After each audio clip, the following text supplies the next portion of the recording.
Hello everyone, welcome to the Builder's Workshop. My name is Nathan, otherwise known as Old Man Builds. Gerald will be with us shortly. Guys, I wanted to show you a couple of cool things that we did with that Tesla coil that we built last week. So I'm going to go ahead and share my screen here and show you some of the cool experiments that I did today.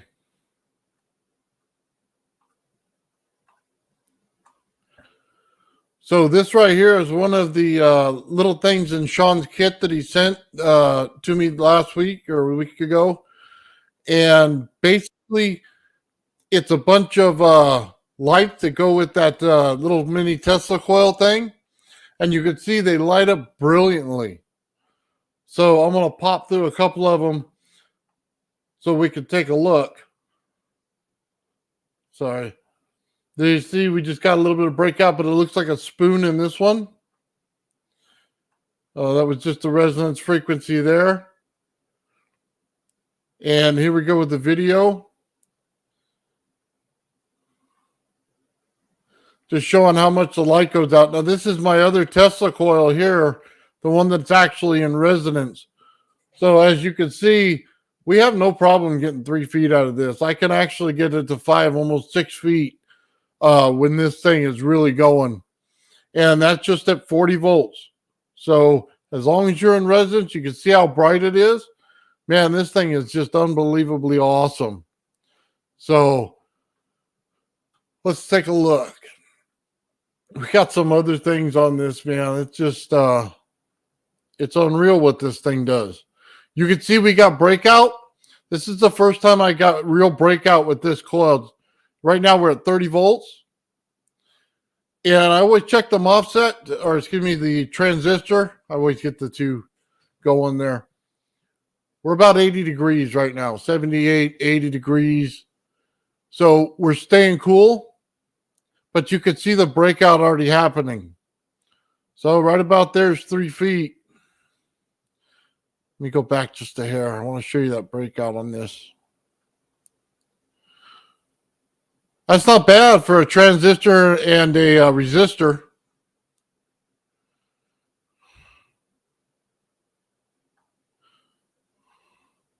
As you can see, it's way out there right there. You see, now it takes a little contact from my hand to keep it lit right there. But right there, man, we are pushing quite a bit of distance in this thing. So it's pretty cool. Check the degrees again. This thing really doesn't get too hot. We can keep it under 130. We should be good. The manufacturer says 140 on it, and I believe them. We got it up there with 40 volts at that. And there's nothing I could do until I change the circuit. So I wanted to leave it pure for this right here, but you can see how bright it is. This thing, it's unbelievable. So you can see that's our circuit right there. That's it. There's a little transistor. I just got a heat sink on it, and there's a resistor in there. So we built it last week. So it's pretty cool.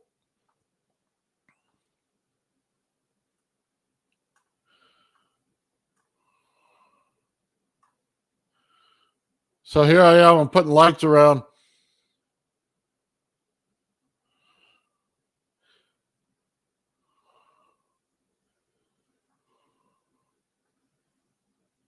Just lean that one up over there. But it'll light up your garage for you a little bit. Just with 40 volts, nothing big. But you can see it's really cool. And again, that's a transistor and a resistor. 47K ohm resistor, one transistor. So I thought that was pretty awesome. I'm going to show you a couple of things more. Yeah, there's a big fat guy, Nathan, walking around.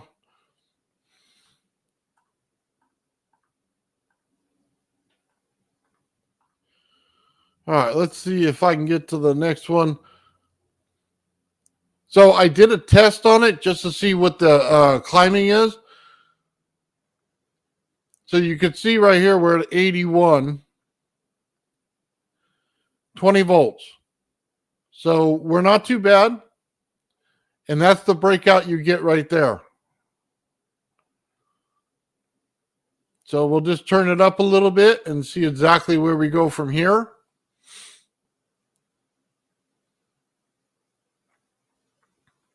And we'll just check the temperature one more time. Again, we're not getting too hot. We're in the 90s, so it's climbing a little bit with it. But notice how it jumps a little bit. That's just not a shaky hand. That's just kind of what the transistor is going through. So there's probably some leveling needed. But we're getting a decent breakout right there.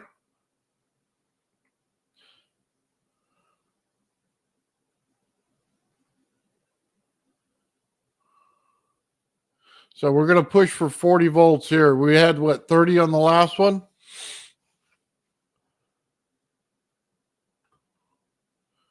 So let's see what we get. Now, this is about as far as I pushed it. And I want to blow up the circuit and find out, trust me. But with those temperatures right there, that's pretty much the end of that. I could probably get for a few seconds just a little bit more.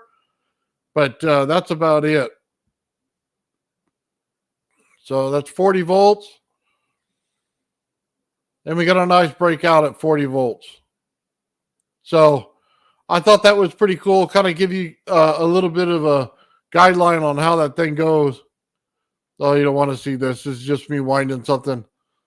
Let me see if we got something else. There you go. Let's take a look at those. These are the things Sean sent me with that kit. I can't zoom in anymore or else I would. But as you can see, these just light up beautifully.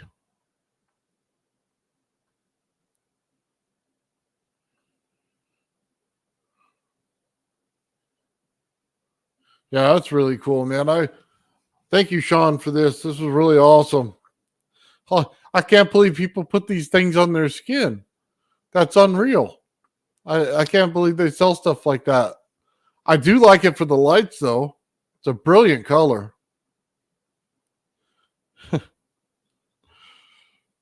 Yeah, 32 gauge wire on that coil, 11 inches tall. Sean and I came up with it. It's a 4-inch tube, just a piece of PVC from the lumber yard. So, yeah, look at that. That's like a little spoon.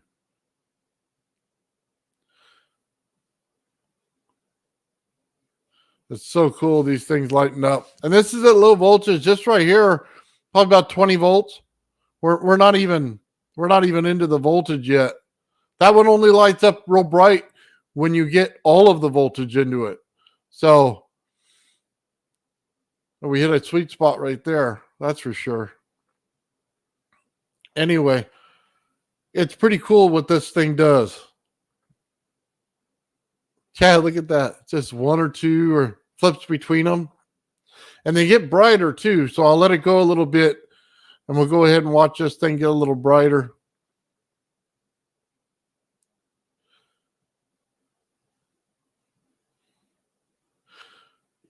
When you see it in person, these things aren't straight lines. They have little UFO type shapes going like this. Like boom, boom, boom, boom, all the way down. But when you get them on camera, they look like a straight line. And if I had a better camera, I would be able to show you that.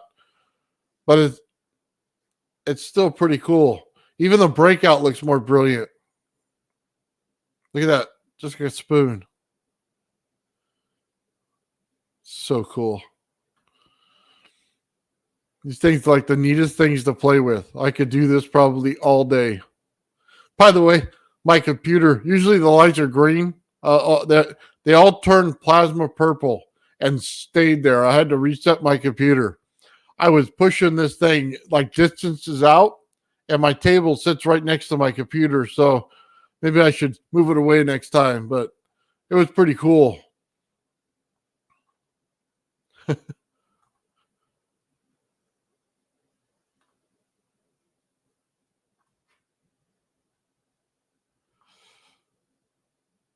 Let's see. Let's turn this sucker up. I had the clip fall off right here. That's on there. I didn't permanently put it on because I was going back and forth between Tesla coils testing them, because I'm trying to get the resonance of my red one behind it to be the same as this so that I can light them all up at once. So I was playing with it. Then I had to put this thing back together so I could do this. So, all right. Oh my God, you have a 6 foot wound copper. He's going to try. I would love to see that, by the way, when you get that up and going. Yeah, take a look. This thing's beautiful, man. Lights up. Looks like a comb. Probably put it in my hair and I'd probably go balding some more.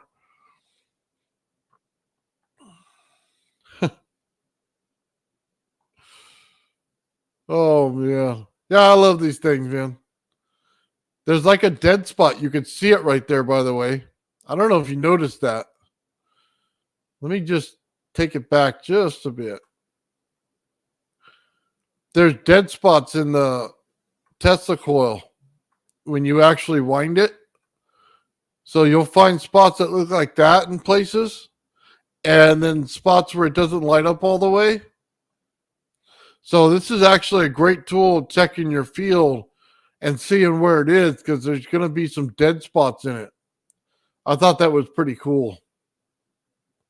So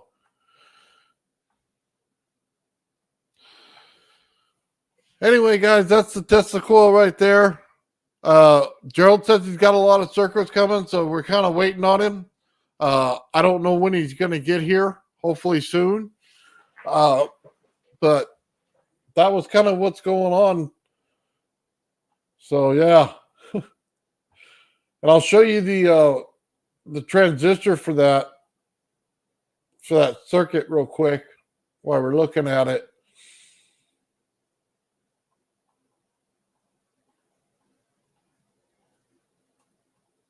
Yeah, give me 1 second. Here we go. There it is.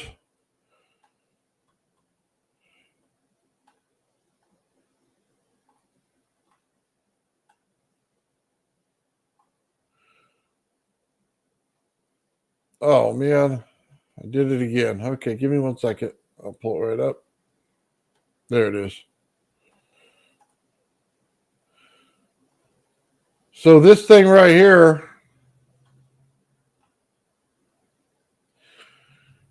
you can see in it. Let me make sure it shows up. Yeah. We have current can take max 15 amps, 230 volts, but the temperature is what gets you.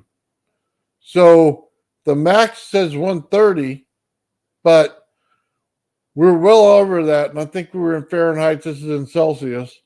So, but we were hitting some pretty good temperatures on that thing. So I don't think it has much more to give. I wanted it to give a lot more in resonance, but that one didn't want to give it. And the crazy thing is, let me stop sharing the screen here.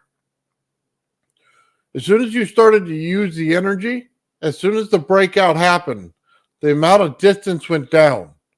So the more ability you have to not have that breakout, the further distance you get with the Tesla coil and the lights. But as soon as it starts to turn on, you're going to lose about a foot worth of distance in that whole Tesla coil because it's breaking out, because you're using the energy. So you just want to radiate the energy. So I have a trick to do that, and I'll do that with this another time. I just stick something down the center of the Tesla coil, and it'll start pulling the energy. So it won't allow it to spark. So it's pretty cool.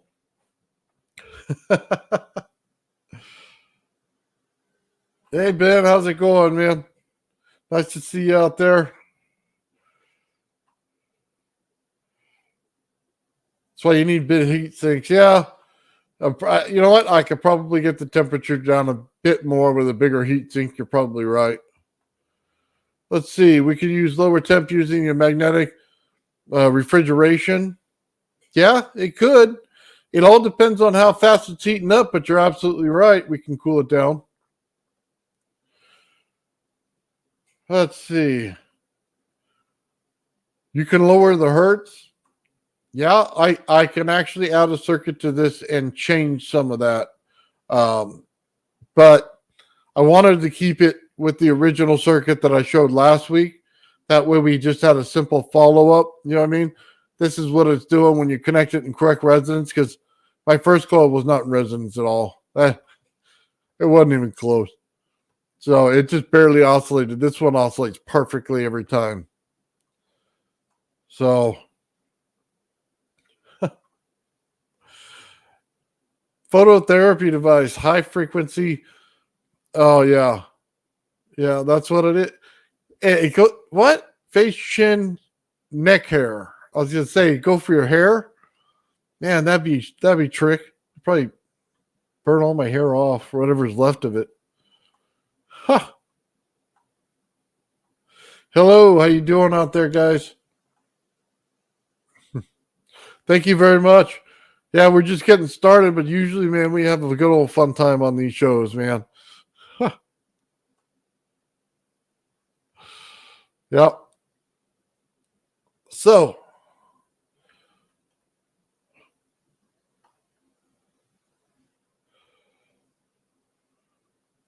well, Gerald just says he can't make the live. His car broke down in the middle of rush hour, so he's not going to be here. I guess we're not going to be doing circuits. So, guys, if you want to join me, jump on in. Ben and Crypto, if you're out there. Just sorry about that, guys. Yeah, can't win them all, I guess.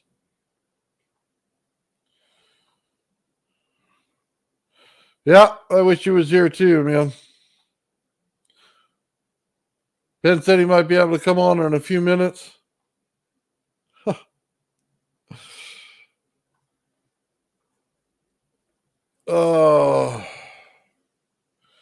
We could do something else. We could do something else. Yeah, it does happen. Oh, well. All right, Gerald. Hopefully you're all right out there, and hopefully you get in safe. Anyway. Yeah, we could start. I guess I could just turn this thing on real quick if you guys want. So give me 1 second. I'll just fire this bad boy up.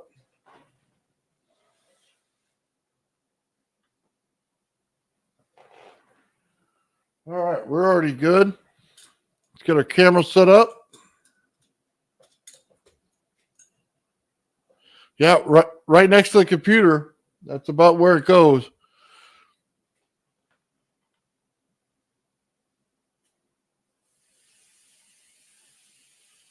Man, who doesn't want a Tesla coil right next to your computer?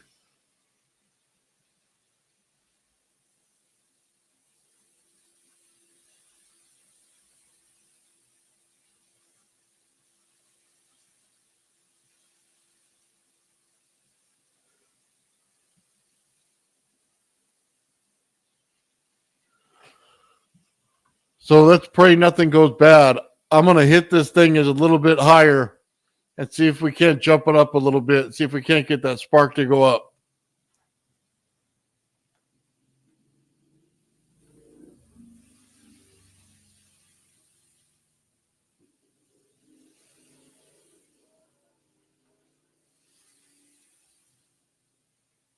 Goes right up to 50 volts.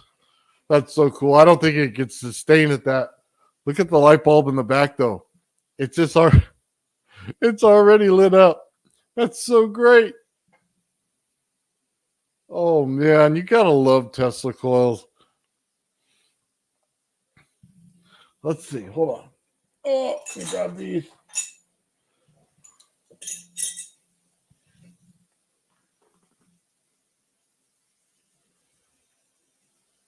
We'll turn it up just a bit.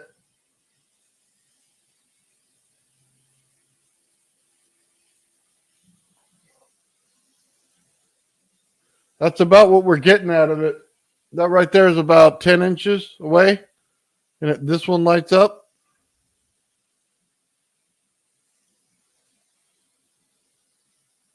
It's starting to warm up now. Oh, it looks like it's glowing in my hand. That's so cool.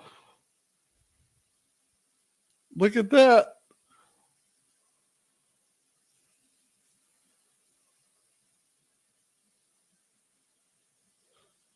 All right, that one's starting to warm up. Let's try another one. There we go.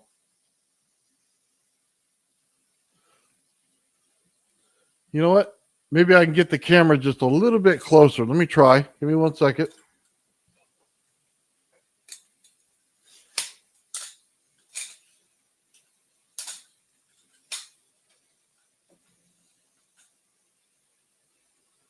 All right, that's max. That's about what I can push it at. I don't have any more distance there.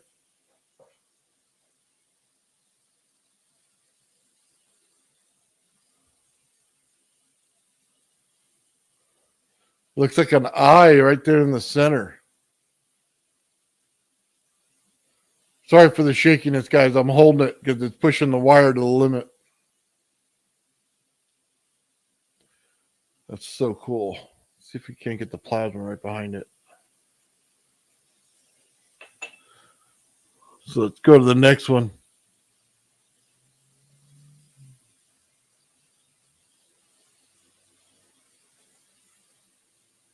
This one goes a little further away right there.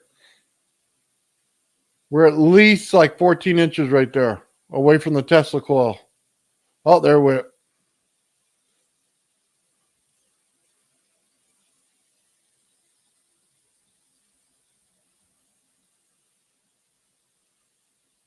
Looks like that from a Tron show back in the 80s, man, where it just looks like bright, like neon. That's cool. All right.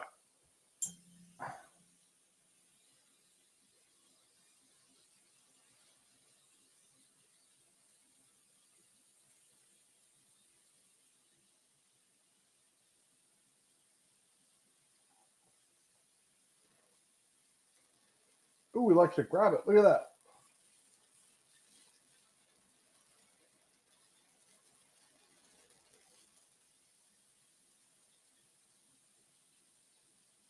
Ooh, I'm out to burn it out. Maybe that's not good. Ooh, it's red hot. Ooh, that thing is red hot. Let's not do that again. Sorry, Sean.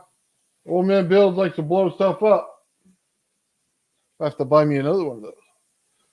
Look at that. The Tesla coil comb. Just what I need.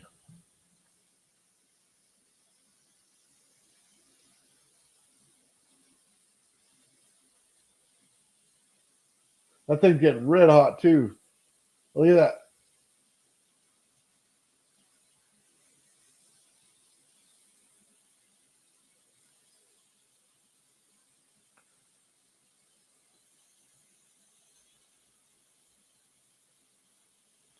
Wonder if that other one burned up the gases. I hope not. No, that one's dead. I think I burned that one out. Well, that's what you get when you experiment, I guess. Oh, let's play with some more light bulbs. Let's just have some fun.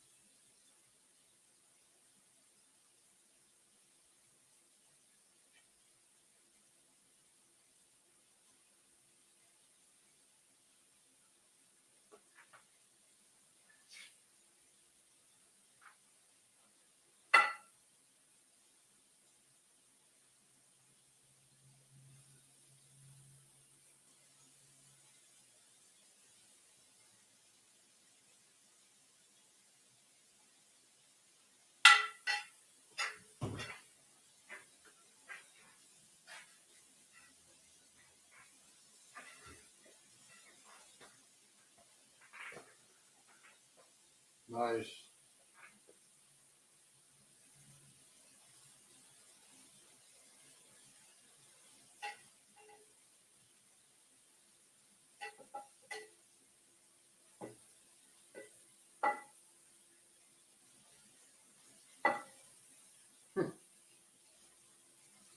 Nothing but fun, guys.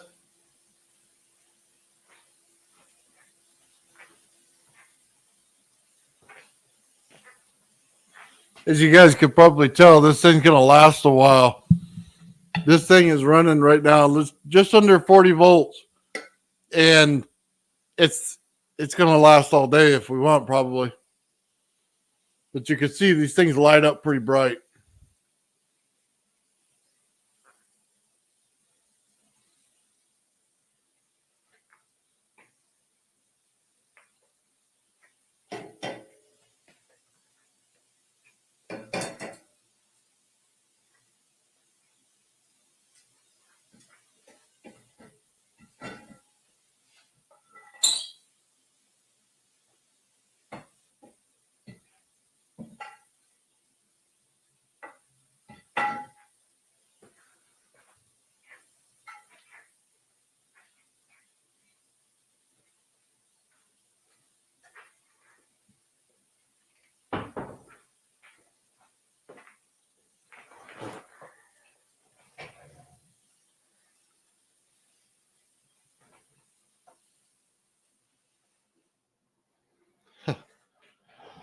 That's so awesome, guys. So let me get this thing face back around to me. But you got to love Tesla coil fun, man. When you get them right, you get them right. They just work.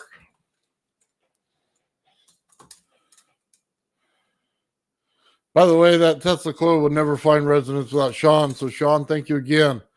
So he helped me build that coil, telling me what's going on. And we built the circuit, something that another YouTuber told me about. And we went ahead and built that. This thing is just awesome. I absolutely love this stuff, man. Once you get there, Myke, always play with high voltage.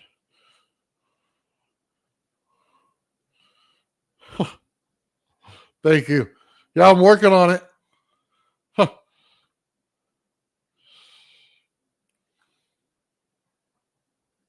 Nice.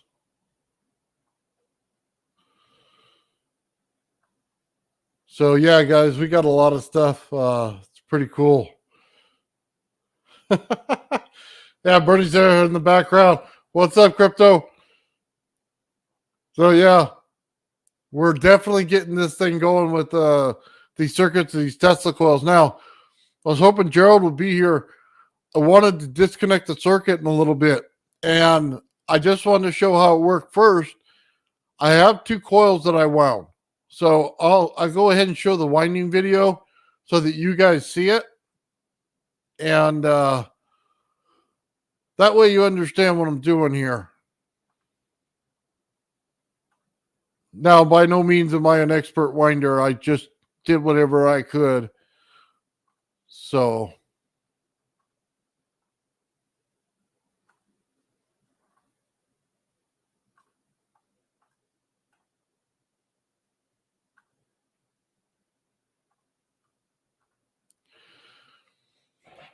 what we're trying to achieve in this one is it's a triangle, but it's a play on triangle. So 180 reverse. So as soon as I wrap the first triangle, I then have to wrap the opposite. So we're making the star.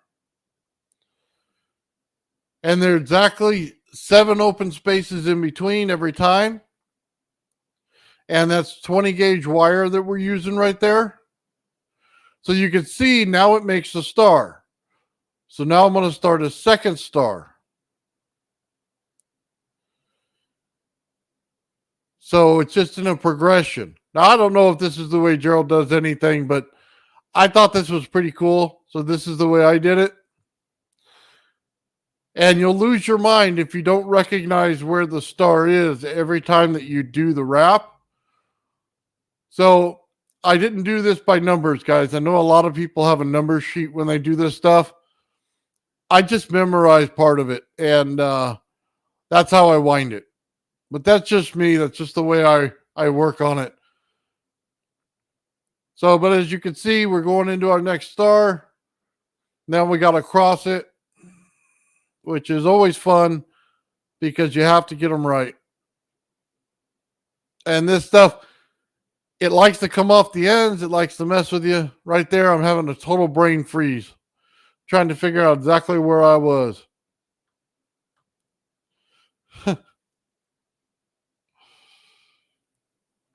Yeah.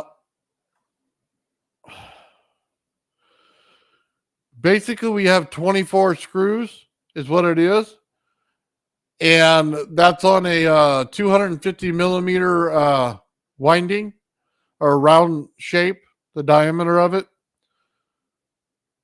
So you can kind of configure what it is there.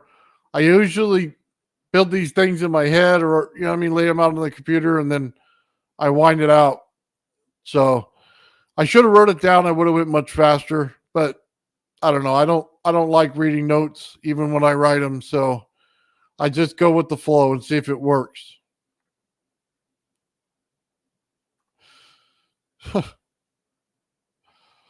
Yeah, no, geometry doesn't mess with me. Math doesn't mess with me.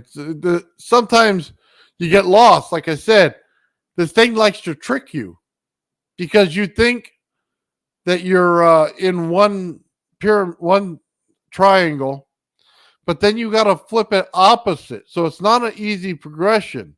You have to remember which one you're in.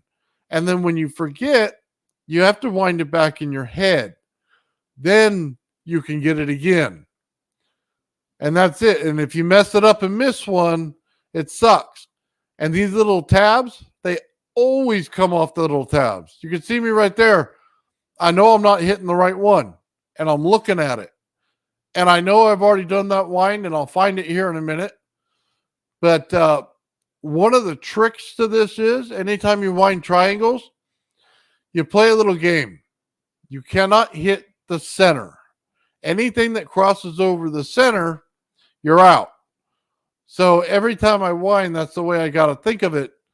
But then you got to think of a triangle being the opposite, not the next in the progression. So one triangle, then the opposite, then you move one in the progression, then one triangle, then the opposite, then you move one in the progression. That's why you see me over there playing with it.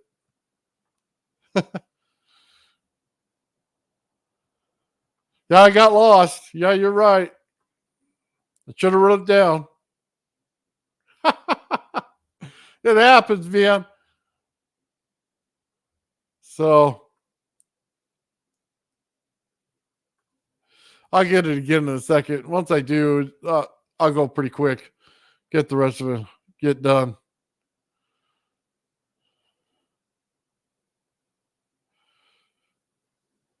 Yeah, circular music scale. Absolutely. So, like I said, one of the things that I wanted to do with this was set it up to my Tesla coil circuit here. I got two of these, and they're both bad. I missed one wrap in both, and I just wanted to see by doing that, did I get them resonant to each other?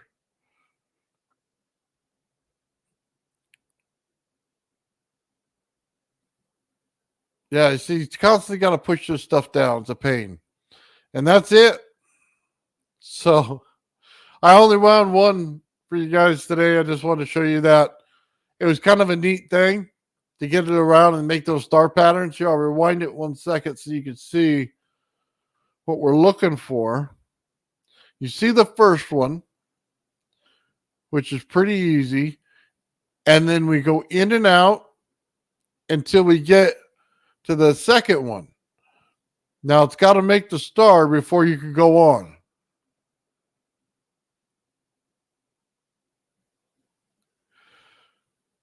And get my arms out of the way. And then it's got to dial one progression. So I made the star there. I move over one. And it's always 7 blank spaces in between each one when you go to wind it on the triangle in order to get this pattern. So as you can see, there's one star and they're starting a second one. As soon as you put that second one in, man, it starts to get a little confusing. So you really have to watch what you're doing. I should have taken some clearer shots of this, that's for sure. But we'll go back. There you see, we almost got the star right there. I finish it. But yeah, it's not exactly the easiest wine in the world. So we'll find out. We'll find out if that's the way Gerald did it. I doubt it. I'm sure he's got some better method than I do. But that's just kind of how I got it going there. Yeah. You know, what I did create, by the way, and I didn't put it in here. Let me see if I can't pull that up for you. Because I did create a pattern to go underneath it to keep out the confusion. So I'll see if I can't pull it up on my 3D printer setup right now.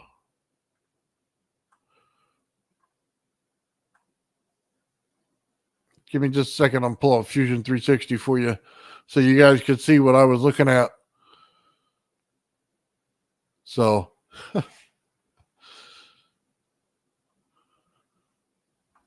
yeah, it's getting there. Everything has a wind and a flow, so it's kind of hard to figure out your flow before you put voltage in the first one.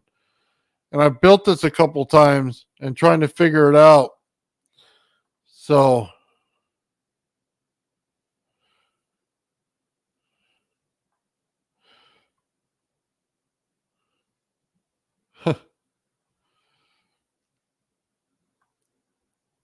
yeah, those awesome logos, man. All right, let me see if this thing's unloading.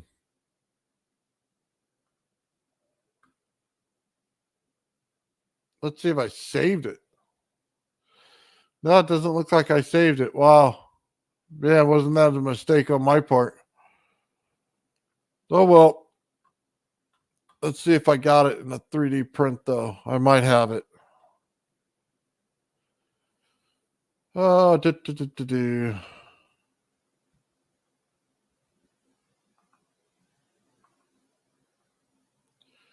Oh, here we go. It's already up. That's why I couldn't open it. Well, that figures. Okay.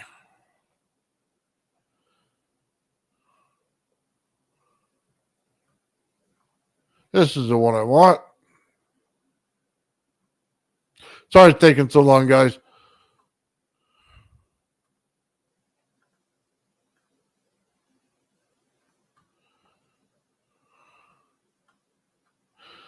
Just a second.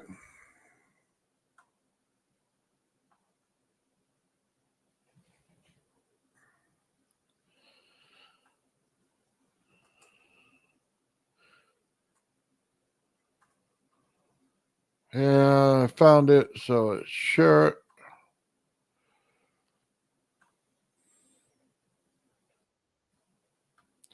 All right, so this is the pattern I came up with.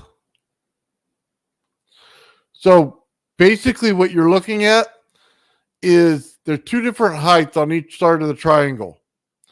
And where that goes is inside the circular pattern that I use to wind it on.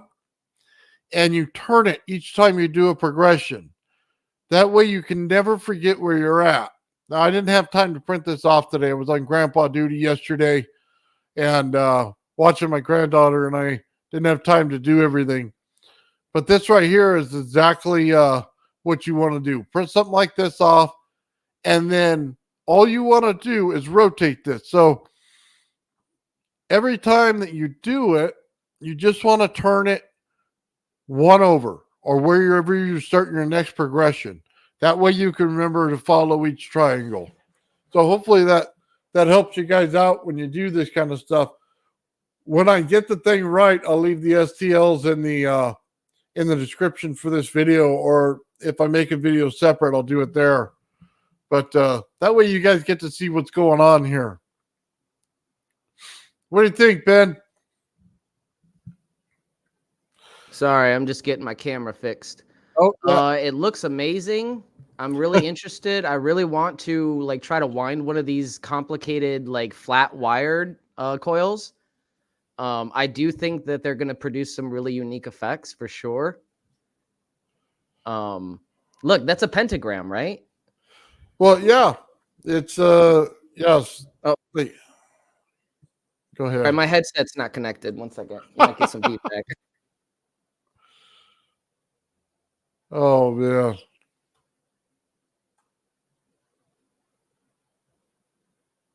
Yeah, so simple and complex at once. Yeah, it Yeah. really is. It's like it'll drive you nuts. That's why I created this part here for the center, because sometimes you get lost in where you are and you forget the one you're on.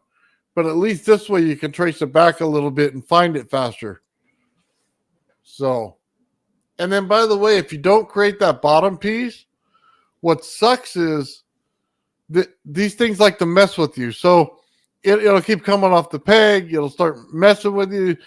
You cannot take it out and just put zip ties on it, because then all the tension's gone. So what I did was I built a negative and a positive of the outside piece, so that I can just drop a secondary piece like a sandwich over top and then hold it in. So there'll be two sides to this. So once you're done winding, boom, you pull the screws out, you pop the top on, and it's set, man. It stays exactly the right tension and everything. So it'll be something to do, that's for sure. Maybe I should have started with an easier one.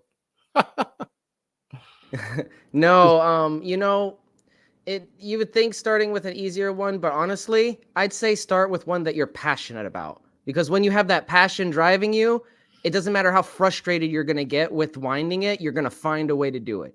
You know, Yeah. you're going to find that method. I really like this. This is cool.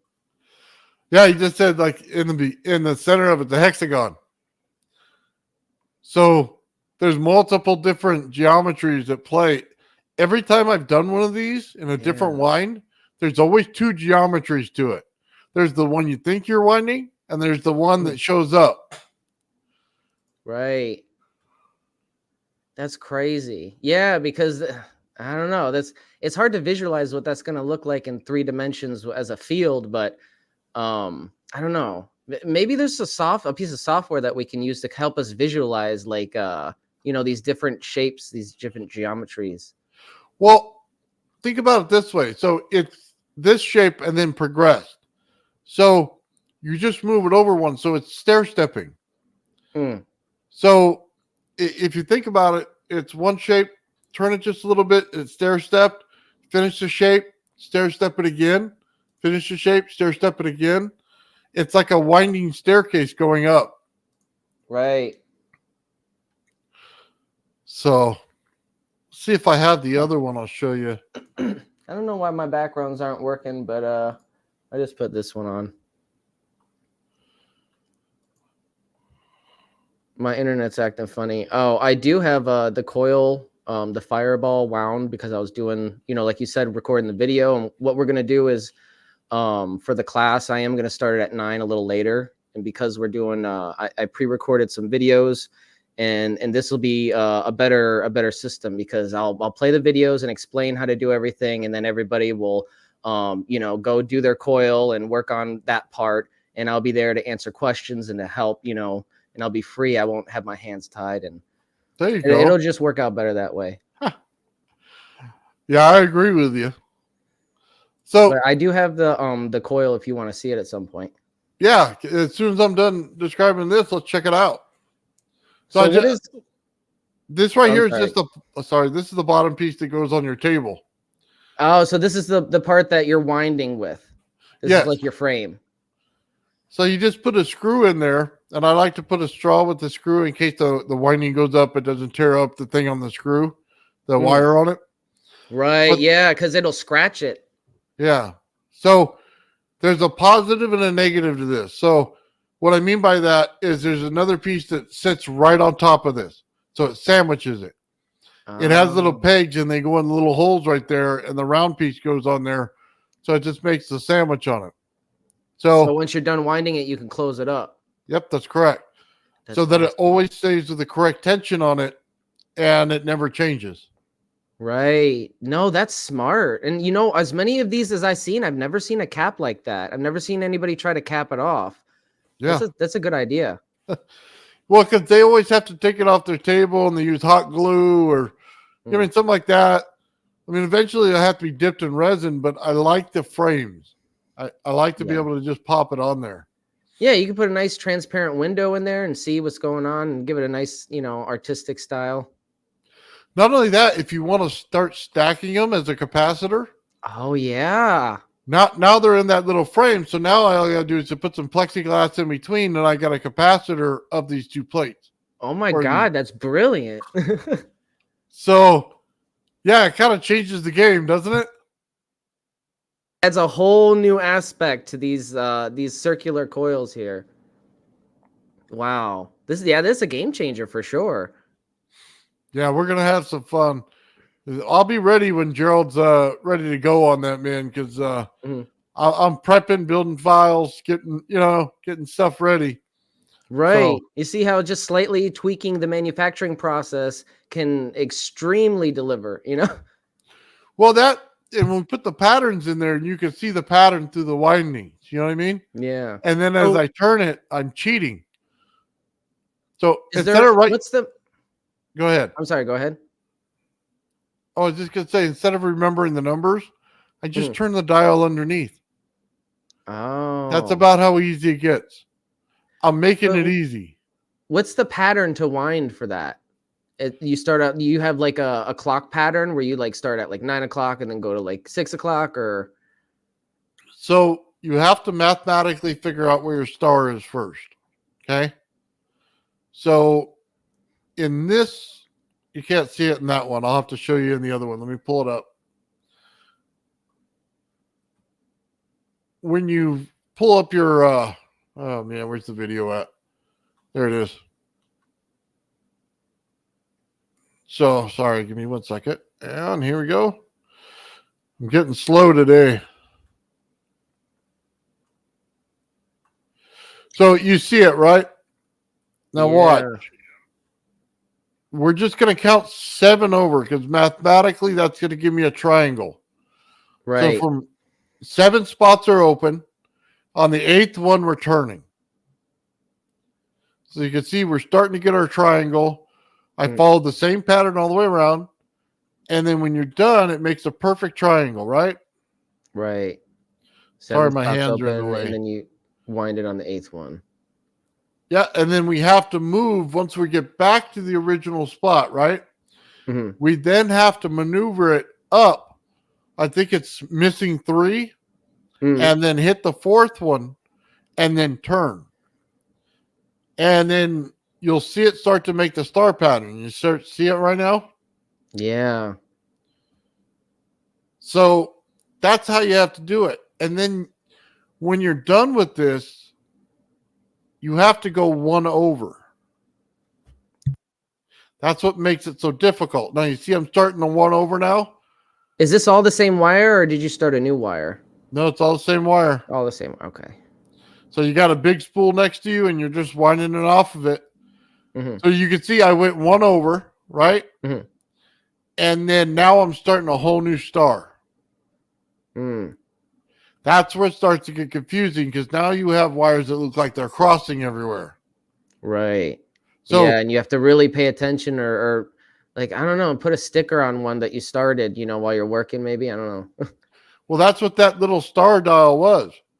Oh, okay. Okay, yeah. I don't have it in here right now. I was just doing it out of my head. But when you do that, you just shift it 1, and that keeps your place. Yeah, it keeps track. Exactly. No, that's cool. It's built into no, I like that. That's really neat. Yeah, no, exactly. You need some way to keep track, and just keeping your hand on it. As much as you try, you're gonna move your hand sometimes and mess up. Oh no. Just get a scrap piece of wood, screw it into the table, and then maneuver it every time. Hey, you know what I mean? The center's open. You're not going in the center with any wires, so just put the screws there. Yeah. Anyway, cool. It makes it so much easier because you have to keep tension on this. It's enough to worry about already. Why not make it easier? So I'd be interested in seeing this also as a bifiler, or maybe, doing 2 halves and then putting them together. Yeah. That would be cool. I don't know if that was your intention at some point, but that just popped in my head. Well, I have 2 of them that I wound.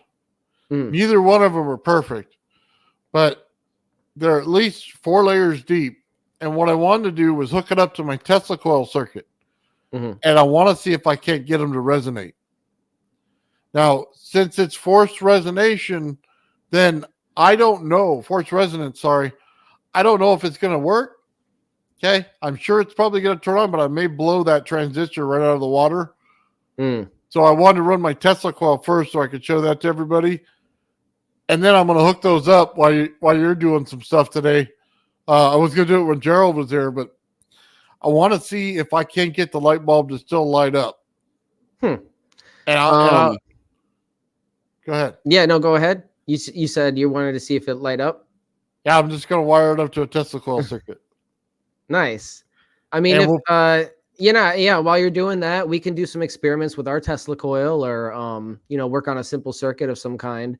I know I've got a couple of things to show you guys with the Fireball, a little preview for Sunday. Oh, right on. Well, show us. Let's take a look at this thing. Let me stop sharing, and you can start putting it up. Right back.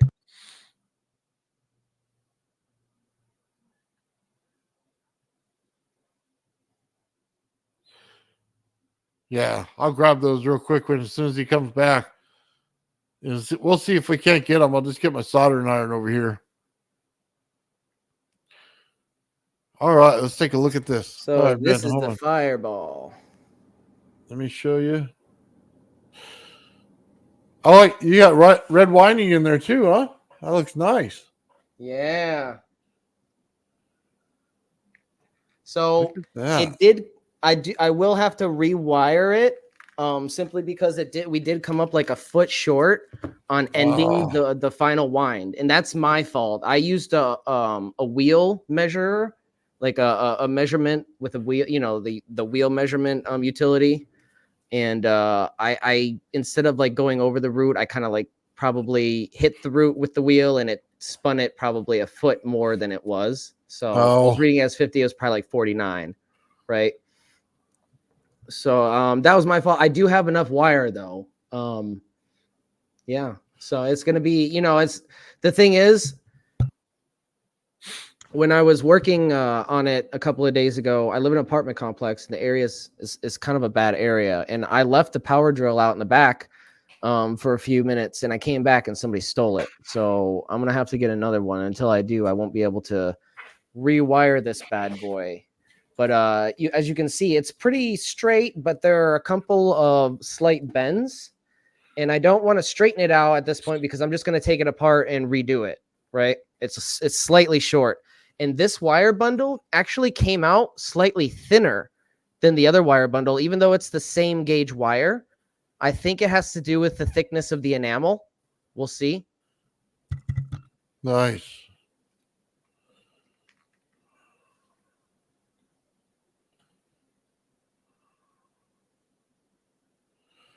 Yeah, that's so cool. It turned out really nice, Nathan. I like this orange, and with the fire red, it really is a fireball, Yeah, that's cool. And it's huge. This is going to be a really good driver coil for driving magnetic rotaries, and also for using as a main driver for our pickup coils. You got your little cup there, Ben? The what? The cup with the little ball magnet. I want to see how it fits inside the center of that coil. Oh yeah. I also have a new. I got a ball bearing too. It's not magnetic, but we'll see what happens to it. Like it is. What do you call it? Paramagnetic, where it will be attracted to magnetic materials, but it doesn't attract anything itself. Nice. It's a little bit smaller too. What's going on, Mike Faraday? Nice to see you. We're all doing some fun stuff today. All right, so here's the neodymium sphere and a little bearing, a little ball bearing I found. There's a sphere. Nice. This one is the neodymium sphere. This is the smaller one. So, and One of them's just metal. Yeah. Nice. So I'm gonna put that, and I'll demonstrate how it'll fit. So this will fit quite nicely. And as you can see, since it's a lot bigger, we'll probably be able to get this to spin and levitate inside the middle here finally. Nice. Hopefully, I'm hoping. And we'll have 2 extra wires, full 24 instead of 22, so we'll have a little bit of extra field strength. Oh, that's so cool. Well, you know what? It's also cool that you found that ball, because now if you take 2 cups to each other, you can get the magnets to go one on top of the other. Mm-hmm. And then you can see if it actually spins. Yes. You can keep track of the orientation and all that. And then with this one, since I mean, look at how thin the wire bundle turned out to be compared to the openings. I don't know if you can see that, but there's plenty of space there for more wire. So I'm thinking when I do this over, I might just add like 32 if I have enough wire, you know? So Just what was keep the on going. gauge? What was the gauge you used, Ben? 24. Nice. So you could have put 20 gauge in there and been just fine. Or I'm sorry, yeah, I'm thinking the opposite. Yeah, 20 gauge. Go down is a little thicker. So I was thinking I was in my head it was backwards. But yeah, going down a little bit thicker. I could use 20 gauge, or I could just do more wire. You know, like instead of 24 channels, I could do like 26 or 28, something like that. Right on. Yeah, and that should give us a lot more field strength. So if I think I have enough wire to do that. If I can get another electric drill in time for Sunday, we should be able to. Would you do me a favor, Ben? Would you pull up Mike Faraday's thing and send him an invite? Yes. He asked, yes. and I can't find his email right now. I got it. No. You take care of the stream, and I'll take care of that. Right on. That coil looks awesome, man. I can't wait till he starts getting it going on his machine. I know. And this way I'll be able to test it, you know, during class while people are working on their stuff and, you know, asking me questions and, you know, if anybody shows up. I hope somebody shows up. Oh, we're all going to show up. We're going to crash your stream again. You crash. You know how that works. You're going to raid me? Always come by and check on you. See how things are going. I appreciate that. I get lonely over there in my corner of the internet.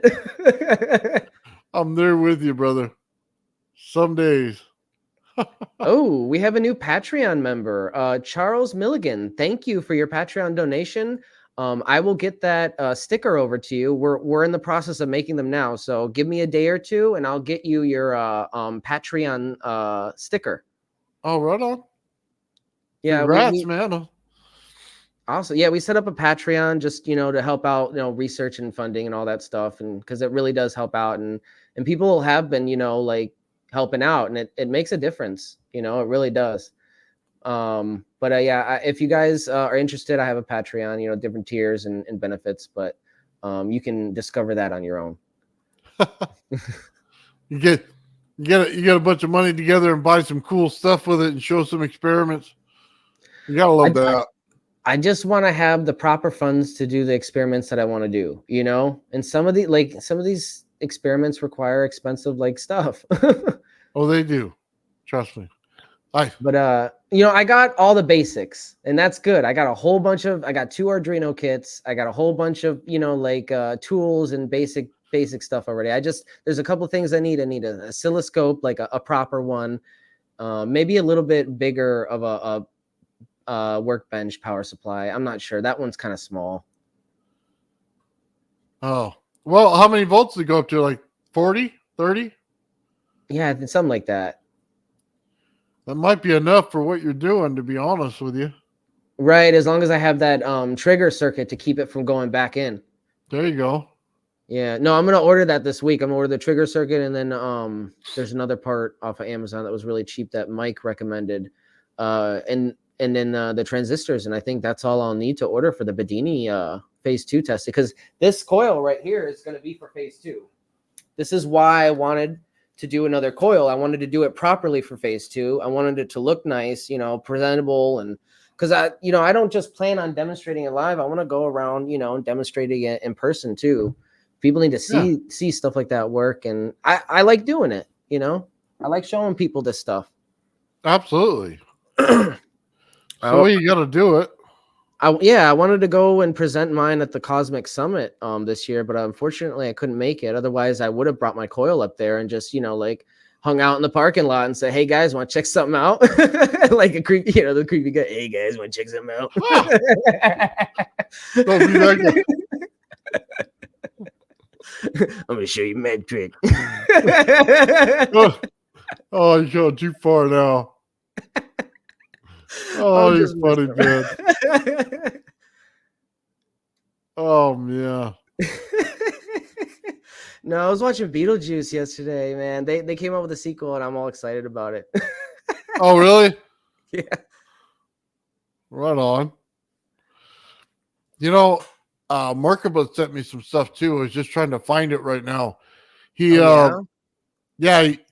sent out a video today. Oh, let me see if I can't find it. Oh, I'd love to watch that. Yeah, he's describing his device a little better for us. Yeah, all the videos that anything that you show me, I love his videos. Everything, every time you show me something new, it's all exciting. Last time he had a new containment unit for his neodymium sphere that looked all professional and stuff. Oh yeah, he's got this thing going, man. I think the only thing he needs for that containment unit is just a little window so you can see it. Yeah, that'd be cool. Or just do some clear plastic. Yeah. There's some what is it? Some resin. What do they call it? Resin printing? And then it comes in really super clear. Oh, cool. So this is his generator, right? This device right here. So I'm gonna turn the volume up and play it. Oh, nice. The 6 copper-colored coils that you can see are connected individually of the Merkaba generator. The 6 copper-colored coils that you can see are connected individually to a 6-channel selector box, featuring a series of mechanically operated switches, each isolating a respective audio input. The switches are designed to be switched in succession, allowing for sequential routing of the individual audio signals to a common output, which then feeds into an audio amplifier. The coils colored red, green, and blue are wrapped around the star in an octahedral formation. They are powered from the output of the audio amplifier. These coils are connected in series and are all wound in the same direction. They provide the electromagnetic field that drives the spinning of the magnet at the machine's core. The containment design is currently an 80mm 3-part cube. The bottom section has inserted into it a 20mm flat sapphire crystal watch glass, below which is a copper powder resin pellet. The middle section is a cylindrical design with a 3D printed PET-G carbon fiber lining. All 3 parts of the core are fastened with nylon bolts to the 6 supports. These are tipped at the ends with custom-made silicone rubber shock absorbers. The signal generated by the magnet itself spinning is picked up by the 6 small coils. The faster the magnet hears itself spinning, the faster it wants to spin. I assume because it is trapped in an audio feedback loop. Yeah, it's creating a resonance cascade where it's just amplifying it and just increasing exponentially. That's crazy. Hey, what's this guy's YouTube? I don't think I'm subscribed to him. Let me go ahead and copy it and I'll put it in the description real quick. Yeah, we all need to blow up his YouTube. Let's all subscribe to his YouTube. This guy is awesome. Yeah, I talk to Merkaba about it every day, man. He's got some cool stuff going on. Let me tell you that right now. I've never seen anything like this, Nathan. And it really it baffled me at first, but this video kind of explains a little more. I mean, it's so unique. It's so different. I've never seen anything like it. It's so cool. Well, he was wanting the same circuits that Gerald's building and that he was going to give to you because he's running on an amplifier as well. Oh, okay. Yeah, he's just using a stereo amp receiver. Yeah, so that protection thing is what he was looking for as well. Hey, Mike, you made it. All right, let me pull him up. Sorry about all the confusion, Mike. My bad. I didn't even get a chance to email him. Did you email him? Well, I put it in the chat, and then I found his email, and I put it to him. Okay, yeah, because I was in the process and I started talking. I got distracted. What's How you going on, doing, Mike? Mike? Not too much, just hanging out. Saw you guys doing a live stream, and I figure, hey, why not? Yeah, come on in. Yeah, So we're how's just hanging everything out. going? Did you build your plate for your battery? That's in the works right now. I'm waiting for materials again. It's like I was saying before, if these materials are getting harder and harder to get, and they're taking longer and longer to get. That sucks, So man. I hate waiting for materials. now Trudeau screwed up stuff again. He's putting a huge tariff on all the EV cars being manufactured boy. or imported into Canada. Uh-huh. So now China wants to retaliate by cutting off all our canola oil. We're the largest canola oil producer in the world, and they want to cut us off. Yeah, it's a So cascading effect, huh? yeah, That it's sucks. now Trudeau apparently the new Democratic Party of Canada is now pulled their support of the Liberals. So we could be seeing a federal election in probably the early next year. So looks like Trudeau could be on the way out, which is good. That's good. I don't like him personally, Gotta but see I my mean, shirt. See my shirt? oh, nice. It's a Made in Canadian make. Canada. It says "Made in Canada." Nice. Love it. I want one. Dude, Canada's on the top of our list. Don't wear a "Made in Canada" in the U.S. You might get shot. Oh, no. Well, no, Canada's one of the top destinations we plan on going. So I'm gonna go to Canada. No. I'll wear it when I visit. I actually, not to boast at all, but I looked up the latest census on the top rated places to live in the world. Canada's ranked number 3 in the world. Nice. I love it. So it's Switzerland, Norway, and then us for standard of living, cost of living, jobs, just overall. It had a whole bunch of criteria, but we're ranked number 3. And also, you're ranked number 1 in cool people because we got a bunch of cool people from Canada, including you. Right. And Gerald. Yeah. The U.S. unfortunately is ranked 42. Oh, that's fun. It's not. I was shocked how low it was. I'm like, whoa, that's really low. It's pretty low on the list. Like, wow. It doesn't seem that way with our border going crazy right now. It seems like we're number 1 when they all flow in. You know what? I can't be biased about it because I've been to New York City, I've been to Buffalo, I've been to California, San Francisco. Every place I went to was really, really good. Actually, my favorite was LA. It reminds me LA reminds me the most of like it is here in a lot of aspects, the shopping and the quality of the streets and the overall lifestyle is very close to the way it is here. New York, on the other hand, is not so good. I've been to Manhattan, I've been to Queens, I've been to Roosevelt, which is a pretty rough area. That's right in off of Manhattan. So, you get your good and bad places, I guess. You wouldn't catch me in Chicago. You wouldn't catch me in Detroit. Unfortunately, it's just the crime's too bad. But, we got problems here too, like any other country. We got our shootings, we got our murders, and we had some brainiac decide to drive his car over a police car with his Jeep. Today. It made headline news. I'm like, it doesn't surprise me because of where it happened. Yes, one town that's very close to where I live is notorious for crazy crap when it comes to automobiles. The worst driving on the planet. They have the highest car insurance in all of Canada. Just to Wow. give you an Wow. example, I lived in that town for about 2 years. 2 years too long. My car insurance there would have been $4,500 a year. I got a $4,500 a year. year. Okay, perfect driving record. No speeding tickets. Nothing. Clean record. F Based on that, man. yeah. F Based on that. know how much I'm Sorry. paying. No, it's true. It's the worst in Canada. So I'm paying now just over 2,000 a year where I live Yeah, now. that's expensive. I wouldn't be able to Yeah. do that's not sustainable for me. Oh no, who can afford that? You know what? I'm gonna start selling rodent coil insurance. That's what I'm gonna Yeah. Oh yeah. I'm kidding. Yes. And even It's a joke, everybody.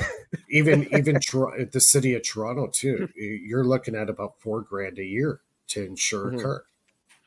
So a lot of young kids Yeah. now, they're coming out and they're like, holy cow, like especially the young ones, right? Their insurance is super, super high. So yeah, if you live in a good area, be happy you do. Right?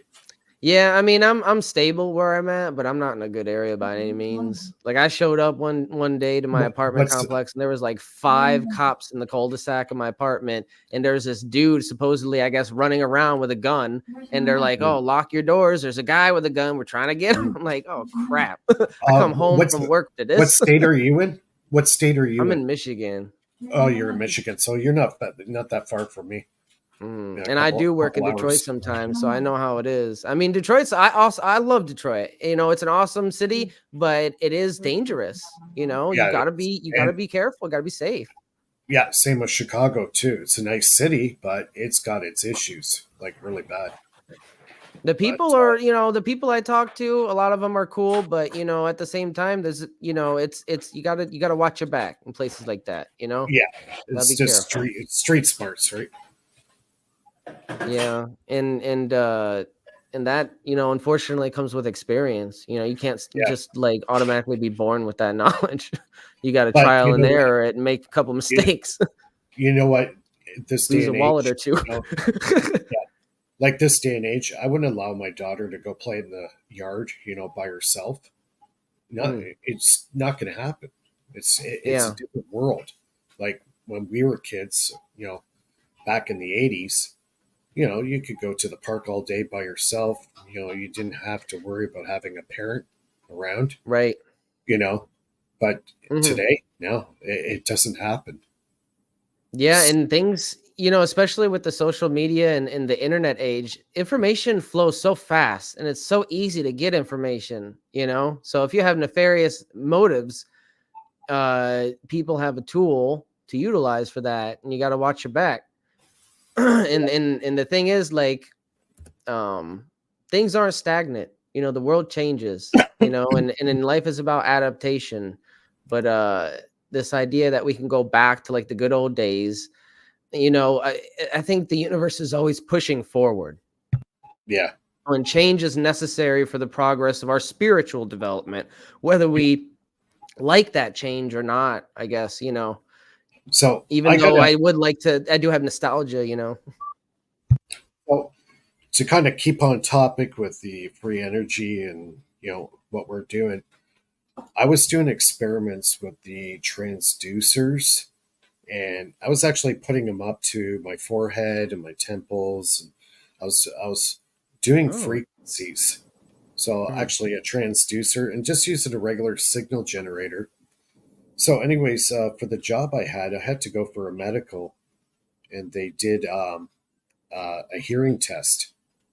So anyways, they put me in, the box, the closed box, and they give you a little trigger, and you put a headset on like this, and they start doing the tones, and they start doing the tests. Every time you hear a tone, you press the trigger. So anyways, they do the test. It takes about 15 minutes, give or take. So I see the lady outside, the nurse, and she's looking at the thing, and she's going, no, like this. She's shaking her head, right? And I'm thinking to myself, uh-oh, I'm in trouble. Like this, right? So anyway, she opens up the door and she goes, sir, come outside. Let's take a look at your test results here. And she goes, I don't know. I just found the results here kind of very peculiar, like this. And I go, peculiar. And she goes, she goes, okay, your left ear at 2 kilohertz, 3 kilohertz, 4 kilohertz.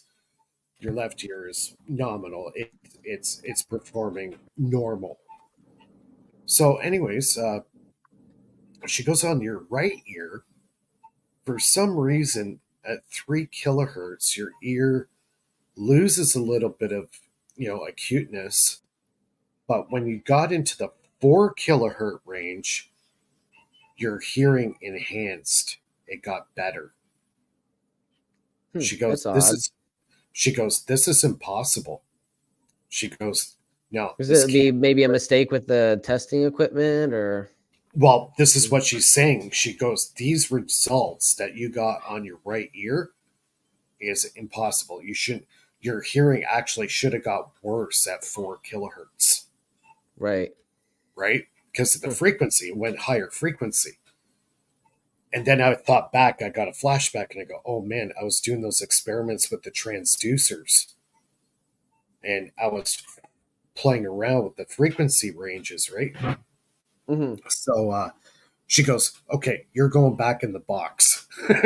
So she throws me back, she threw me back into the box again and did the test again. Did the test, comes out, and she's scratching her head like this. She's going, no, this can't be right. She goes, you got the same result, but almost even better with the 4 kilohertz range. She goes, I've never seen this before. So what range is that? Just for reference, like is that like an out of range for humans or? That's getting into the animal range, say like a dog. Right, that's what I was thinking.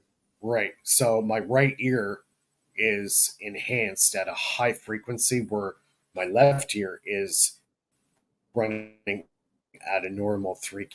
So theoretically, you might be able to hear a dog whistle. Range, which the average human hears correctly. Hertz, but it got better at 4 kilohertz. Which was just totally, she was floored. She couldn't believe it. She goes, I've never seen this. This is impossible. So meanwhile, I'm thinking, oh man, those transducers, maybe they did work. Yeah, you don't know what these effects are going to be, when you're using them. They blow stuff up, they sometimes have interference with other devices. There's all sorts of stuff going on. But you got a frequency and you got that transducer that penetrates your head. So did the transducer have some effect on my inner ear on the right side to make it more sensitive? Was it powering a load while you had it up? No. Was it powering an LED or? No, okay. It was just hooked directly up to my head, and then I had it on my temples. I tried it on different spots on my head, but I found no medical. Okay. We're not allowed to do anything with coils and medical. Oh, okay. Yeah, that was weird. No. So, okay, let's switch the subject. Yeah, sorry about that. The coil that he has there, is that the same one that you were showing us? Because that's hard to see. Oh, sorry. The circular one? I'm trying to hook it up as a Tesla coil. I rewired my circuit to the coil right here to the one I wound earlier, and I'm trying to see if I can't get them to resonate together. Have you ever dabbled with transducers, Nathan? No, I haven't. No. I wonder what the effects would be with your Tesla coil with some transducers as a pickup. So say you have your Tesla coil, and then you got a pickup Tesla coil on the other side, okay? And then you hook it up to a full-wave bridge rectifier. You step it down. So the second Tesla coil, you would invert it upside down. get that voltage down as much as you can, maybe like one winding, hook it up to a full wave bridge rectifier, and then hook it up to, say, like a capacitor or something that it could dump into a light with the transducer, and see if a frequency can actually be generated with the transducer on the pickup coil. Like, you don't have to have them too far apart, maybe 6-8 inches apart from each other. Because I know with transducers, if you hook them up in parallel with a coil, it enhances the reactance. And that's how my Renegade works, my Renegade generator. So, like, I had profound difference in the amount of reactance coming off the coil with the transducer in parallel. That's why I've been using them ever since. Every pulse motor I build now has at least 2 transducers in parallel with the coil. It really, really enhances reactance. Nice. I'm going to have to do that. So I may have to put a load on this thing in order to pull it. Yeah, just hook up a low wattage LED, like a 4-watt LED bulb, just enough, and you can put a DC capacitor, say like a 10,000 microfarad, 20 volt or whatever. And what will happen? It'll fill up the capacitor. When it has no more room, it will surge and it'll dump into that light. It'll be a ballast, so you don't blow things up. You see? Let me see if I got one sitting here. Yeah, the ones I have are like the big blue ones, the big blue capacitors. Would something like one of these little guys work, or? Yeah, they would work just as long as they're a low microfarad. I have 0.5 microfarad. Yep. Yeah, 2 of them. Yep. Hook that up to a full wave bridge, and then hook it up to a small coil that would go on normally it'd be the secondary. So just put it side by side to your transmitting coil. Oh, I meant to ask you too. Have you taken 2 of your Tesla coils, point them at each other on the table, tip them over, point them at each other, start both of them up, take your bulb you got in your hand there and put it in the middle, and the whole light will light up. It's set for in the middle where the 2 Tesla coils are pointing at each other. Like, Yes, I have done that. Basically, yours.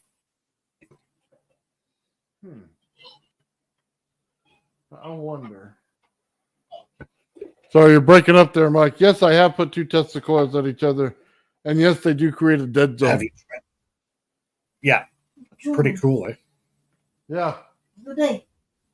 And Eric Dollard, he talks about this, and he says he doesn't know where it goes. He doesn't know where that power goes. He thinks it's going into counter space. So basically, it's being down converted back to the ether. Well, he's saying it's dimensional. He says it's or going high upper converted, whatever. It's being converted back into the ether. Either the ether, or he says it's going into counter space or another dimensional. He says, as I understand it, I thought counter space was the ether. Well, counter space and the ether, yeah, same thing, but he thinks it's a dimensional thing. Oh, because it's a higher dimensional like plane of existence or whatever. Or plane. I don't know if it's a plane of existence, but it's a higher dimensional plane. Because if it goes into the ether holds that energy. So technically that light should work. But because they're focused in the middle at each other, it disappears. It's like it cancels itself out. The energy's there, but it disappears. It's not even in the ether anymore. Where is it gone? You don't have a disturbance anymore. Maybe it, like you said, it cancels each other out and produces nothing. Well, he says the energy is there because it is there. It is there because you got the gas inside the tube, right? Well, Right. how's the tube getting separated? The gas goes out Oh, throughout the whole thing. It's pressurized. I guess I would have to see it visually to understand fully. But yeah, I guess. Huh. So Well, he says that's a mystery. And he's a real engineer. Like he's an old school electrical engineer. And he says it's like it's gone into another dimension. He doesn't know where it's gone. hmm. So check this out, guys. Sorry. I'm getting static on the thing, but it's not lighting up. So It's like the skin effect, right? yeah, like right here, I'm getting static out of it. Yeah. I've And done that's that. the coil's plugged in. Yeah, I'm hitting 40 volts on this thing, man, and I don't think I have a high enough frequency on it. Oh, what's the frequency at? I have no Are you idea. I getting don't have it set up. are you getting little arcs coming off your fingers off those little prongs on the end? Like are you seeing little arcs? No, I don't think I have it wired right. But I'm getting a little bit of static off of it, which is cool. Yeah, I'm it gonna will have pick to- it up. It's creating the skin effect, I think, on it. I'm gonna have to redo that in here in a little bit and see what's going on. What is the skin effect? The skin effect is it's electrostatic in nature. It's like when you get near a Tesla coil, right? It doesn't penetrate your body, but because it's a high frequency RF, it's touching your skin. So your skin's going to get charged, but it doesn't have enough power to actually penetrate your body. Penetrate. Oh. Okay, so that makes sense. So it just affects your skin, like you can make your hair stand up and stuff. Right. It's electrostatic, where if you put your finger in the light socket, you get killed. Right? Because it's got the amperage behind it. It's part of the heavy side component, right? Where a lot of electrical engineers today totally don't even look at that effect. Where Tesla understood it, J.J. Thomson understood it, Maxwell, all these guys, even Faraday. Who else am I missing? They all knew it was there, right? But they just denounced it because they felt, oh, it's just static. It's not real power. Well, Right. it's not real power until you convert it. That's like reactive power. Everybody says, oh, reactive power is not real power. But when you dump it into a capacitor, it becomes real power. So reactive power is very easy to convert into real power.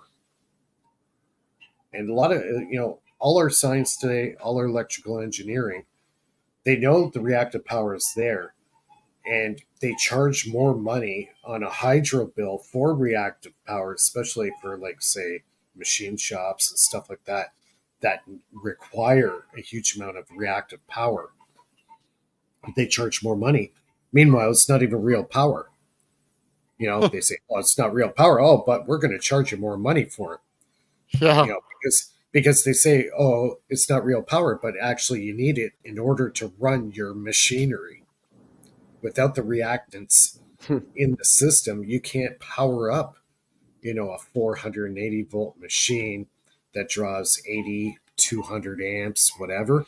You need that reactive power to accelerate the charge in the system.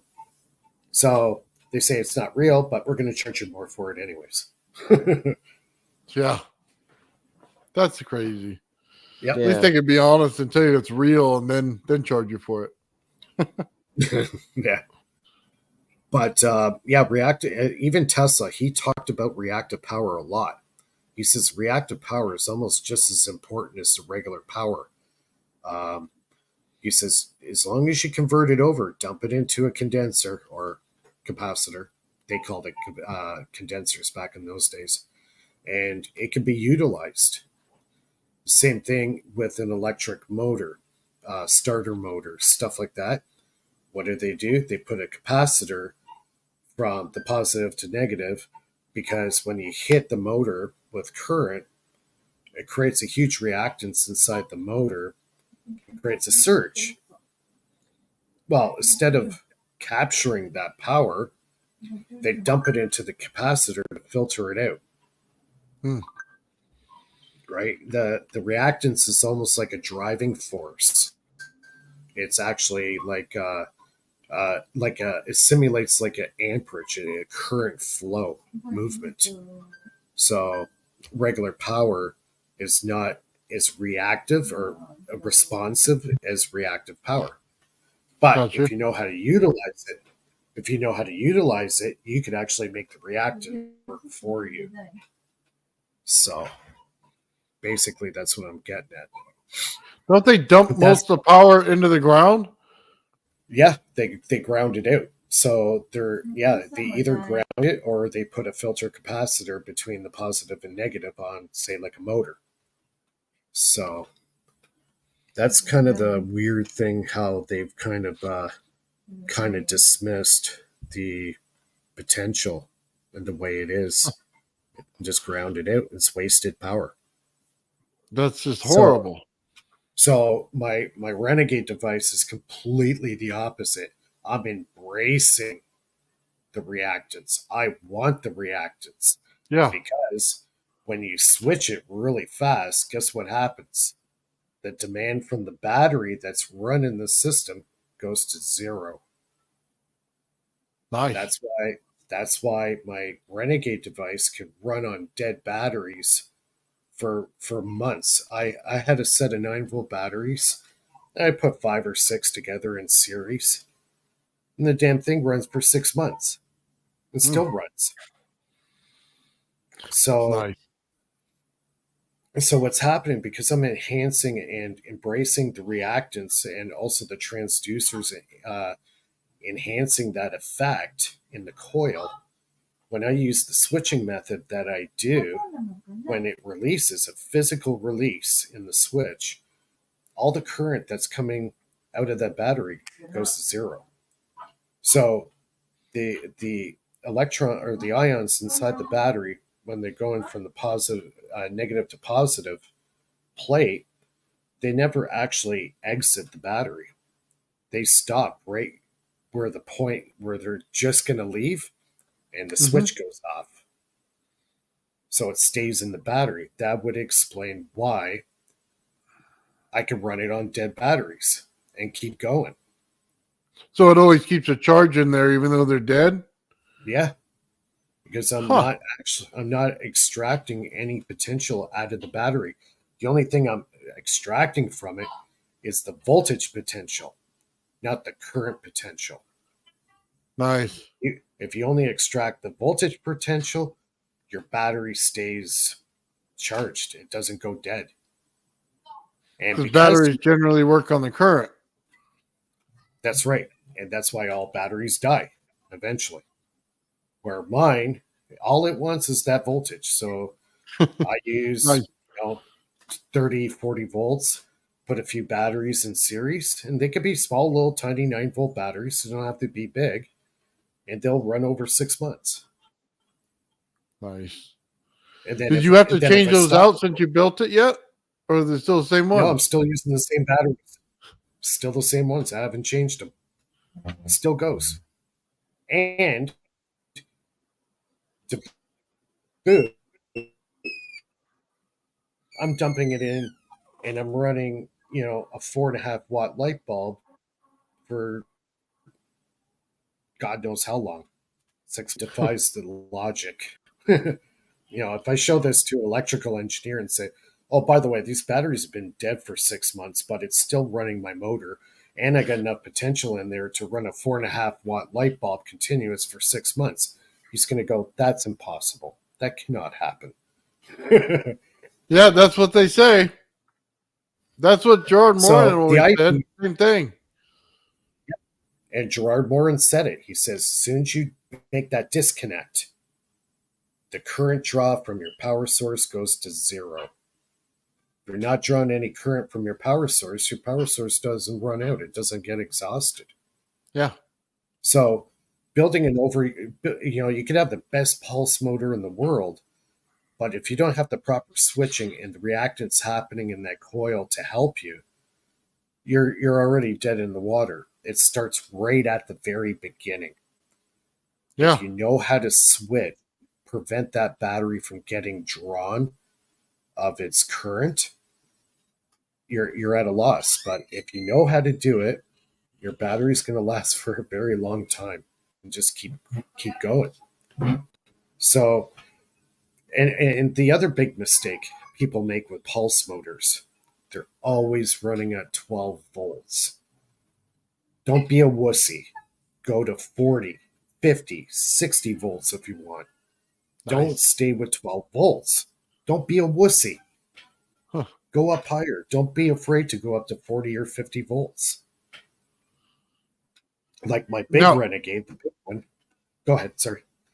Yeah, when you're talking pulse motors, you're just talking the ones that you build. We're not talking BLDC you buy off the shelf. We're talking something that you built. Right. Yeah, and I got all the Renegade devices. I got 460 videos up on my YouTube channel. I got the big Renegade device. I got my small little tester devices, and they basically all work on the same principle. And the big one, that weighs about 100 pounds. I got 4 motorcycle batteries in it. And that thing will run for months and months and months and just pump power out. Well, let's take a look, Mike. I'm going to pull up your device real quick. Is there a certain one you want me to do? Pull up? Yeah, pull it up on the... I love it, Mike. Don't be a wussy. Hi, Gerald. Glad you made it. Hey, guys. Hey, Gerald. Let's see. You should see what happened to this. Sorry, go ahead. Go ahead. Sorry. I was going to say, you should see what happened to this motor. I'll have to show you a small video after.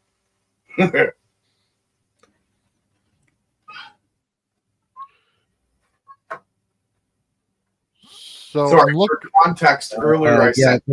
There's a big box that's lit up in blue. I don't know if you see it just up there in the top right. Yeah, that's the Renegade, I think there. Yeah, that's the Renegade device there, the big one. Let's take a look. I did that a while ago.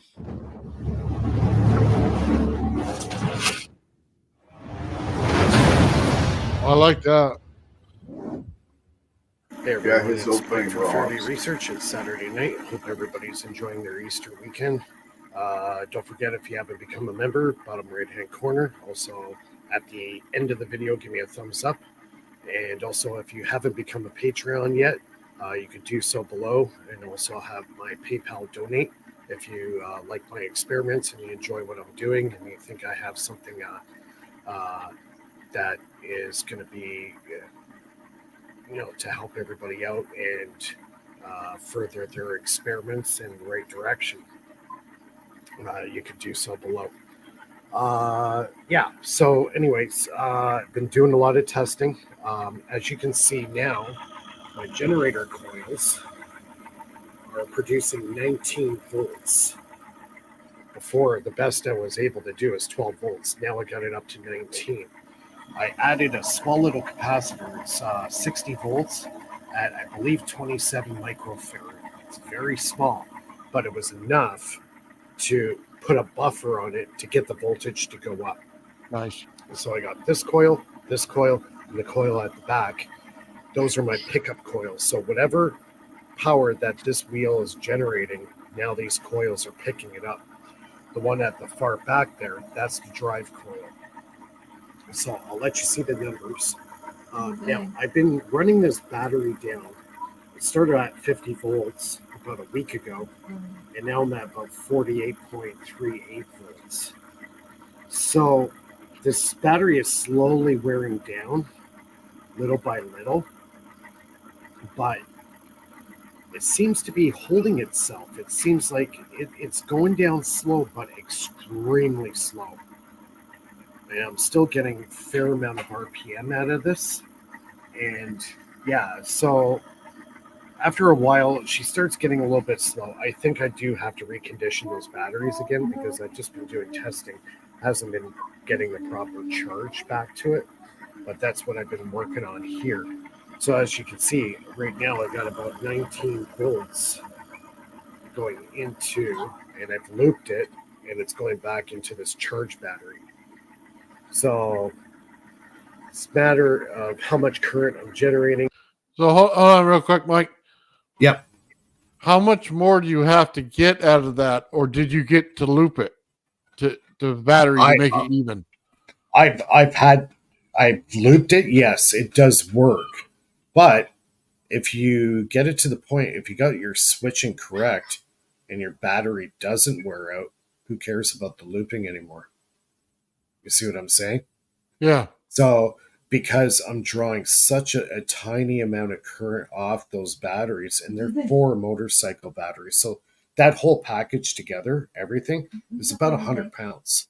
It's heavy, especially that's a server case. It's all steel, and it's a fairly big unit. And It's a nice setup. Yeah, it took me a while to design it, but it turned out really, really good. I was really happy with the results. All those coil holders there, that's all 3D printed. I did that on my new printer. Oh, very nice. Yeah, I custom designed it in Fusion 360, and I printed all the coil holders. So each one of those coils weighs over a pound each of 24 gauge wire. That's a lot of wire. Yeah, that is a lot of wire. A lot of wire. I bought a spool of 5 pounds, and I used pretty much all of it. So, wow.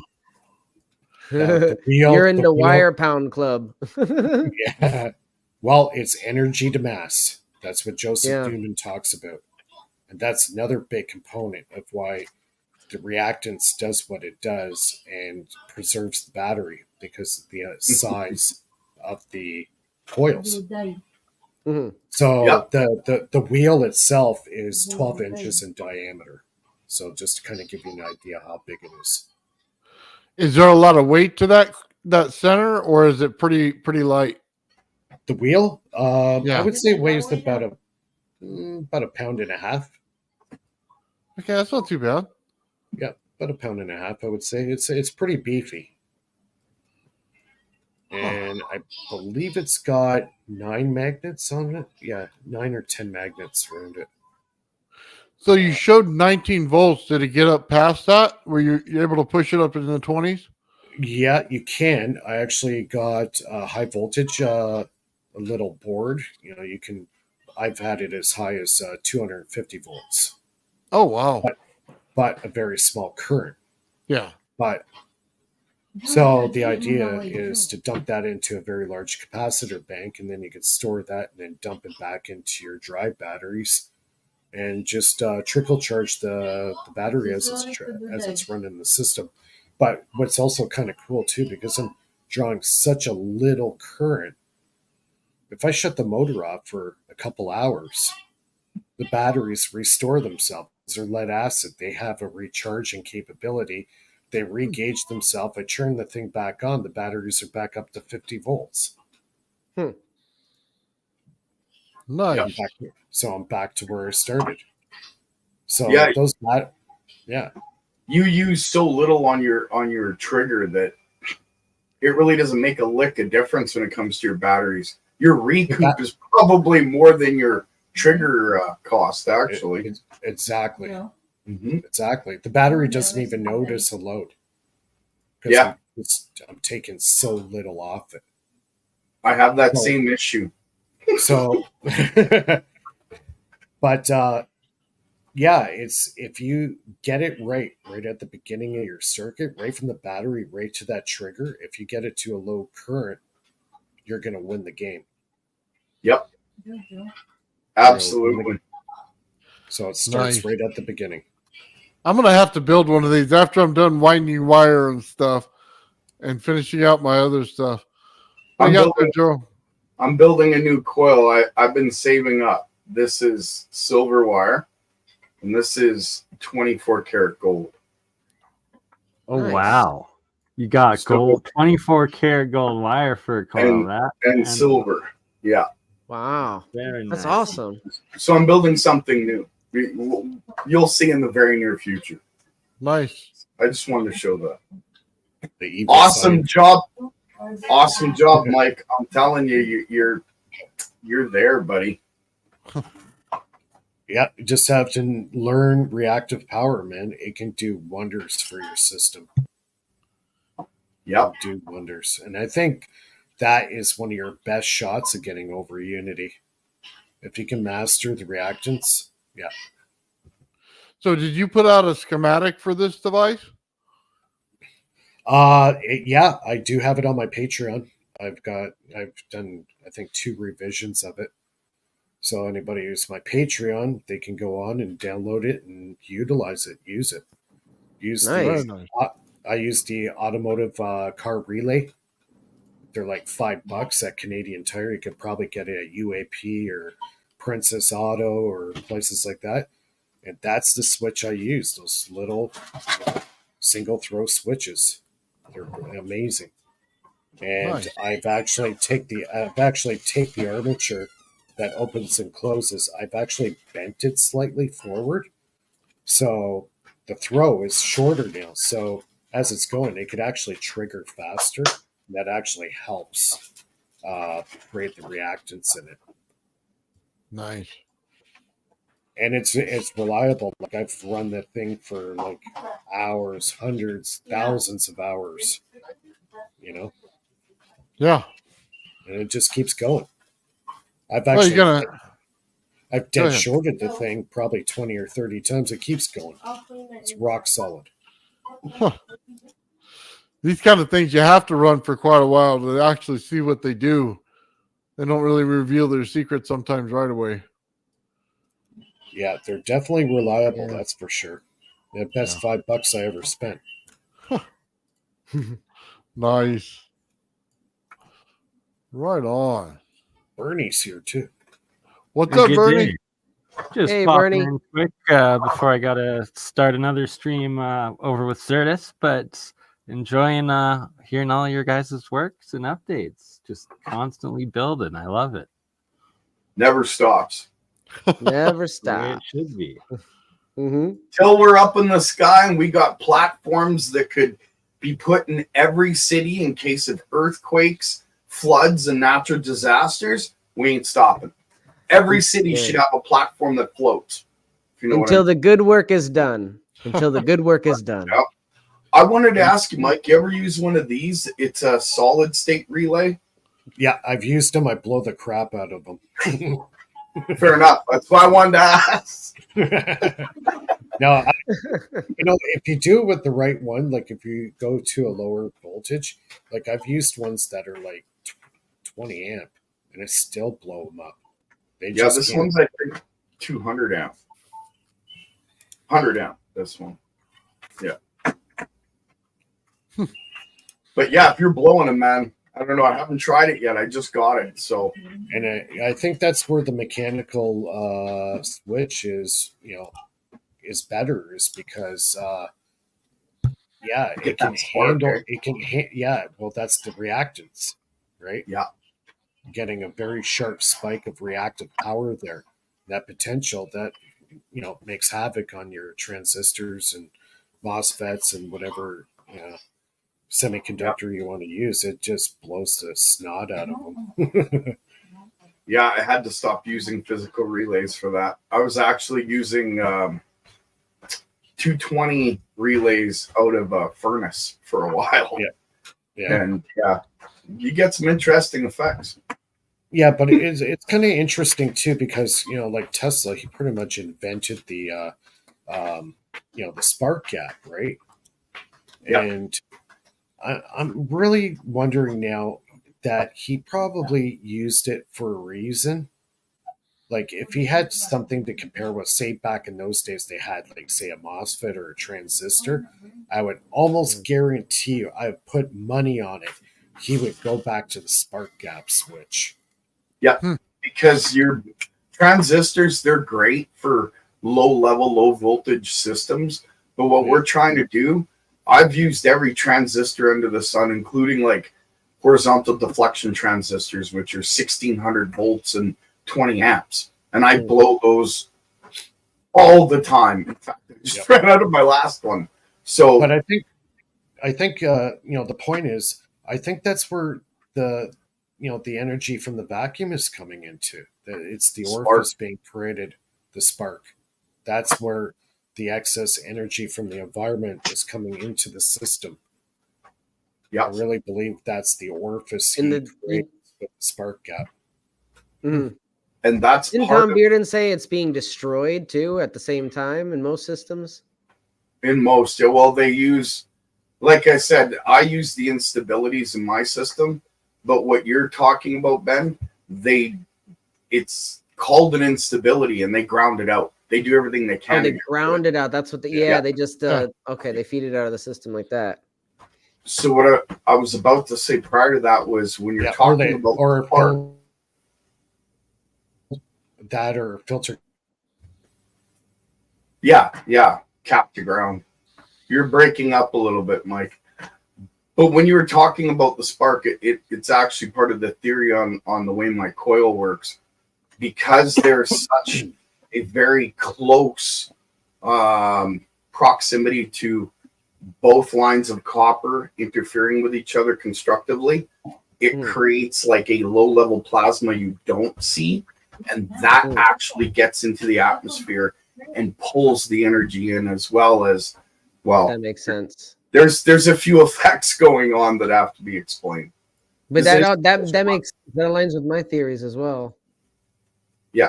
Low level. I've gotten Hey, Gerald, check out Jeremiah Pop. Oh, nice. Is that your shirt? Made in Made in Canada. Canada. Yeah, made in We Canada. need Way to more go. of that. Mike is That's- fully just go made to in Canada. Giant Tiger. My son gave me this one. Yeah, It's like the Star Nice, Wars huh? thing. It's a lie, but he gave me this. you shirt. see, No, I'm kidding. Go ahead. Hey, you if see- he believes it, you that's see my, all that matters. you see, I had my, I had my 50-year-old shirt on there last week. Remember? Old 50-year-old ball. balls. That was a good one. Where's our old ball shirts? Come on, man. Right? Nathan's probably going, you're too far. You're going. Yeah, I'll have to Sorry. get my wipe down. Going too far. Yeah. I'm almost. We're all good, man. We all got to have an old ball shirt. I need to get one for me. I definitely need one. Change the channel name to Old Man Balls. lagged. But then the subscribers will get There you go. Old Yeah. Man Build Balls. There we go. Oh, Hey, he'd be a man. millionaire if he could do that. What do you mean? There's a lot of guys out there that need some balls. You know what I'm saying? Oh, man. Sorry, I'll Hey, stop. the field will give you balls, right? That will be the slogan. Hey, but you could go you could go this way too. You could say, yeah, but men are like fine wine; we get better with age. It's true. Some do. Some just go sour and salty. And wrinkly like grapes, right? There you That's go. true. Yeah. I know a few raisins myself. Oh, man. They all start out that way. They always end up that way. Yeah. Yeah, I got the lines going there. They just get affected by gravity. That's it. That's it. See, I wonder if that would be affected if and when we do find how to negate gravity. I wonder if it will affect aging in some way. Right? That's what you're worried about with gravity? I was just Well, you know what? Where your here's the balls are thing. hanging? Well, here's I the wouldn't thing, mind a right? little Benjamin You're up Button. in the atmosphere, you're chilling out, you're living your life maybe 2 years, and you come down, you ground out, and all of a sudden you're a little more grayer than you expected. You know what I'm saying? Gotta think Yeah, about right. this. Like that. You're would kind be of real hanging a little bit concern. lower than usual. Really need that ball shirt then, right? You want it to go the opposite way, right? Like Oh, my. that's kind of concerning, though. Yeah, you gotta think about all these things. I All mean, of I'm a not sudden- saying that's the case, but it's an interesting thought. Not a question I thought I'd ever ask an astronaut, but now I might. Yeah. Yeah, Yeah. Well, exactly. Spots Gotta like ask Mount them how they're Howard. hanging now just to find out. Might be an odd question to ask right off the hop, though, right? Might want to get to know him a little. Just saying. Oh, See, man. we might be all crazy, but in the end, we still like to joke around too sometimes, right? Absolutely. Oh, Not man. medical advice, but laughter supposedly the best medicine. I Yep, don't know. it is. It's all in the head. That's what they say. It's all in your head. Oh, I Hey, laugh all sometimes the you need a time. good laugh. I laugh all the time. I wake up in the morning, I look in the mirror, fuck, I can't help but laugh. You know what I don't get though? There's some people with those So- personality types. They just don't laugh at all, and I can't relate to that. I've never been in this. You know what the thing is? You got to be able to laugh at yourself. You can laugh at yourself. You can laugh at anyone, right? Mhm. right. But if you're just Exactly. laughing at other people, you're kind of, that gets vicious. That's true. That's true. There's a distinction there, and I think that's important to make, Gerald. Thank you for that. Yeah, I laugh at myself all the time. Self-degrading humor is my specialty. Well, you know, Within what, reason. one piece of advice, like when you're working on a project for a very long time, it's okay to drop it for a week or two. I find it's actually good because like I was working strong on the Renegade for well over 2 years, like strong, like nonstop. I had to take a break from it because you get to that point where you feel like you're hitting a bit of a rut. You know, your creative juices, you know, kind of go a little bit. Yeah, it's equivalent to writer's block, really. Innovator's Right, block. yeah, it's same thing. Yeah. And you know, you just have to walk away from it for a little while and then jump back into it again. You'd be surprised the ideas will start to come back and and better ones. I think it has something to do with stimulating your brain with outside, environments. Something Well, you got unrelated to what you're doing. You're I so think- focused in that state. You need to stimulate your brain Right. with more. right. Yeah, I So took a break twice. like in the Yeah. in the summertime, I like to go camping. Right, that's one of my loves. Love to go camping. Oh yeah. I like to get out in nature. So when I get back, my mind is refreshed. Being out in the country, there's hardly any RF around. Very little, and I feel different. I feel different in in cottage Resets country. your right? energy, your consciousness, Yeah, everything. Nature can have give you a profound spiritual experience, and help you with your emotional distress, all sorts of things. just the air alone. Just the air alone. And like you said, sometimes you have to take a break, right? Like I took 2 breaks. The first one was 2 years, didn't do much. The second time I took a year break, but I was volunteering at a kids camp and being, doing activities and stuff there, right? And it takes your mindset away from what you're doing so that you can actually clear your head and your juices start flowing, and then you're right back at it up. So New ideas will pop up. Very Yeah. right. And Because if that's your the- mind's scattered and all over, how are you going to be able to focus on what you need That's to come true. up with next? sometimes you hit a Sorry, guys. I will be listening, but I got to take off and join another panel here. But if you're still going a little bit, I will rejoin. shout out to Well, great work. Right on, Crypto. Thank you. Thanks, Bernie. Thanks. later, Bernie. Take care. Yeah, so I'm really big on life balance. So yeah, work hard at your projects, no doubt. Work hard at it, but don't be afraid to take a break. A couple of weeks here and there. Like me, I like to do it during the summer because I like to get out into nature, and it really helps. It really, really helps. Guys like us, or people like us, get really obsessed with what we're working on sometimes. So Sure. it's very good advice. Just a little. Just Yeah, I've done 18 hours of solid With experiments. everything, right? Yeah, and I've And got you're just like, what? Just one more, and then all of a sudden it's like 5 o'clock in the morning. You didn't get any sleep. You got That's Well, no, why there's a recliner behind me so that I can go and sit down in it and relax you and go. watch some TV so that Yeah. nobody bugs me in between projects. Absolutely. My That's a good computer idea. monitor is my TV, so I'm already set up. I just hit a switch, Mhm. kick back, and I'm done with everything for a while. That's how you should do it, right? Yeah. I'm not used to seeing you, Gerald, with a camera.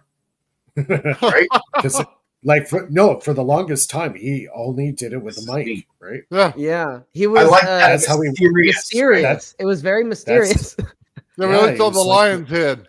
Everybody's Yeah, like, like who's the- that crazy Gerald guy? Well, there I am. It's the Wizard of Oz.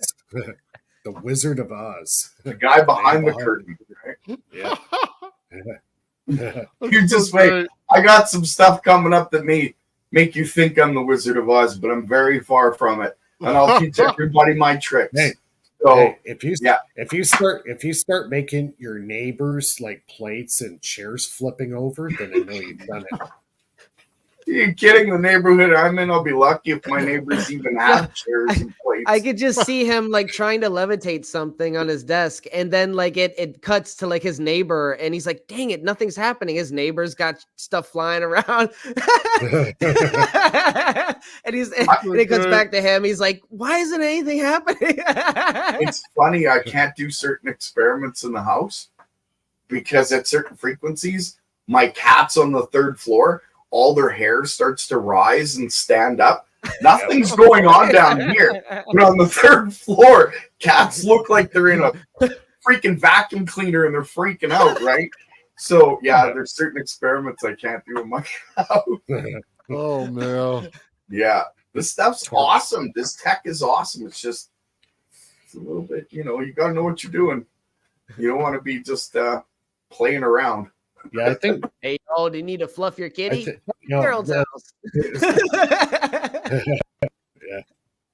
You're breaking up, Mike. Go ahead. It seems like all the stuff. It seems like the stuff that you guys have been working on for so long really tie into heavy side in a big way. Yeah, The heavy side. You could say potential. heavy side. Thomas Bearden, Tesla, Bedini. They're all mixed in. I'm Right? not familiar with heavy side. Yeah, Oliver heavy side.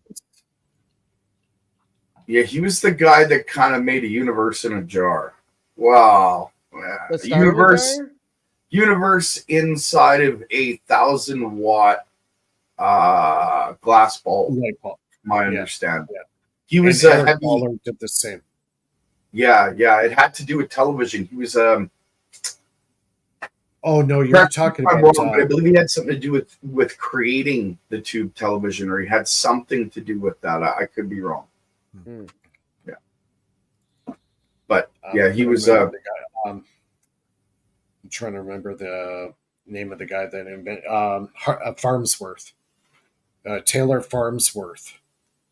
He Yes. kind of revolutionized the TV tube, but before that, Eric Dollard actually knew his son, Taylor Farnsworth II, and he showed him some vacuum tubes that were just like they were wild. They were I remember that. 2 cathodes, 1 anode, 2 cathodes, and the whole object of what he was trying to do was create a star in the middle of the jar and suspend itself. That's what they were trying to recreate. But wasn't that based on Started jar. Steinmetz's work? No, Maybe that was I get based on that wrong. heavy side. That was based on Heavy heavy side. side's work. Maybe so. Sorry. Yeah. I did get that. So Farnsworth, ultimately created the TV, and he got screwed over. That's a long story all on its own. But he was working on these cathode ray tubes that were, for the day, they were very exotic. They were like nothing anybody's ever seen. And he showed Eric Dollard these tubes, and he goes, "Can you, tell me what happened to these tubes?" He was looking at them, and they had burn spots and a whole bunch of stuff. And he goes, he says to Farnsworth, he goes, "What happened to these tubes? Did these have a runaway?" And Farnsworth, he was at that point in his life, he was pretty messed up. He was kind of drugged and drunk all the time. And he's like, ugh, like he got mad because he figured it out what was going on. He goes, what was he doing with these ray tubes? And he found out, he told him the whole story and says, yeah, they were trying to create a star or an orb of energy in the middle of the tube. Yep. So when he figured it out, he talked to the wife of Farnsworth. He got pretty close with the family, and that's when they start to open up. And he had access to all of Farnsworth's notebooks, lab notes, everything he had access to. Nice. And that's when he came up. That's when he invented the cosmic induction generator, basically recreating what Farnsworth did. Yeah. So, and he did that in San Francisco. I got as many of his videos as he produced about the cosmic induction generator. Took them all off the internet the minute he put them up. Then they all got taken down, and then yeah. They're here. I've seen it. You know, they're creating a galaxy inside the bottle, and the problem is it's heating up. They were using these old sodium bulbs that they used to use to light up the streetlights in San Francisco, and they switched them all. So they put them all in the dumpster, and Dollard and his buddy there, they managed to get quite a few of these tubes, and they started doing that experiment. So they said the one time he says he had galaxies and comets going in there. The whole universe was basically in this jar, and it was getting hotter and hotter and hotter. And he said when it exploded, just for about a split second, maybe a second, that whole energy ball stayed there in mid-space. It didn't go away. Yeah, so, sounds about right. Yeah, couldn't contain the energy of the universe, right? It just eventually dissipated within a second. So after it blew up, for that split second, it stayed there. It was self-contained. That'd be amazing to see, eh? I have the bulbs, but I can't do that experiment. Yeah, you need very extreme high voltages with that. Yeah. 60,000. I think he said 60,000 volts or something he started at. Yeah. I got access to 200,000 volt power supplies, but I haven't played with them yet. So I'm kind of leaving those for last. Unless you know what you're really doing with that stuff. Well, what you really want to do, right? Everybody out there, do not play with these potentials. These are deadly potentials, please. Absolutely. Like even I got a limit, and if you got 60,000 volts at 1 amp, you're vaporized. You're toast. Yeah. And at the blink of an eye, not even a second, you're done. I've seen videos of people literally exploding. Wouldn't surprise me. It's a lot of power. It's not pretty. Yeah, it's a lot of power. That's why I got gold. There's something I'll be doing with it. I'll show. Don't worry. Don't try this at home, folks. I'm telling you. Silver is good too. If you don't know the one hand rule, try silver too. With high voltage. Okay, go ahead. I learned that the hard way. So did I. I did show myself. I think it was. Keep your hand in your pocket. Because if you're not watching what you're doing, ceramic capacitor.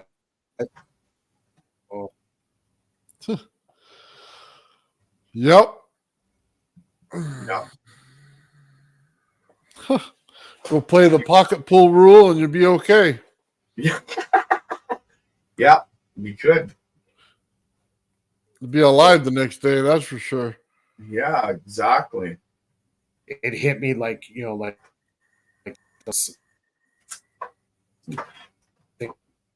things that they use to revive you. You're talking about the part machine? You're breaking up a lot, Mike. Yeah, you broke up a lot. Yeah. Yeah, we'll have to wait and see when he comes back. So Yeah, I was messing around with the Yeah. Peace Corps earlier. no, I disappeared there. I'm just gonna scoot. I Broke think I'm up again. being blocked.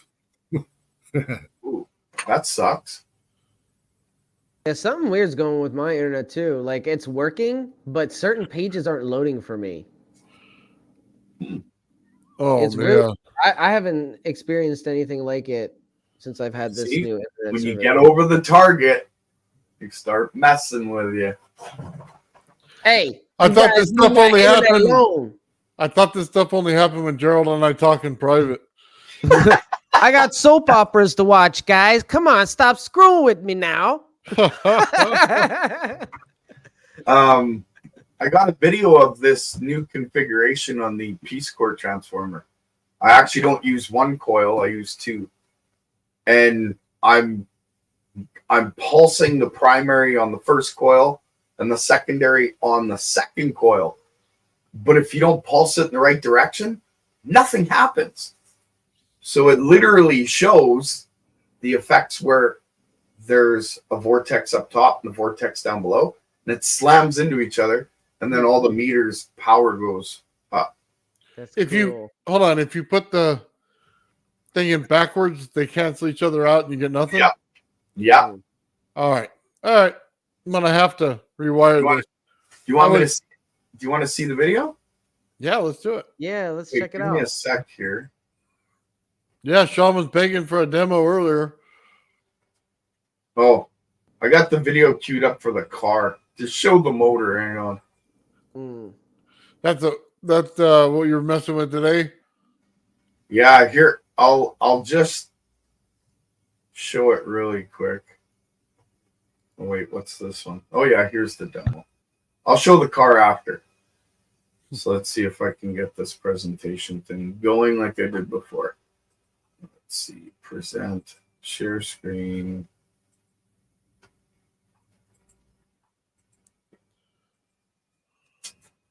There, I'm getting good at this. Right You on. can see it? Yeah? All right. So I'll hit play. The audio sucks. So what you're seeing, hang on.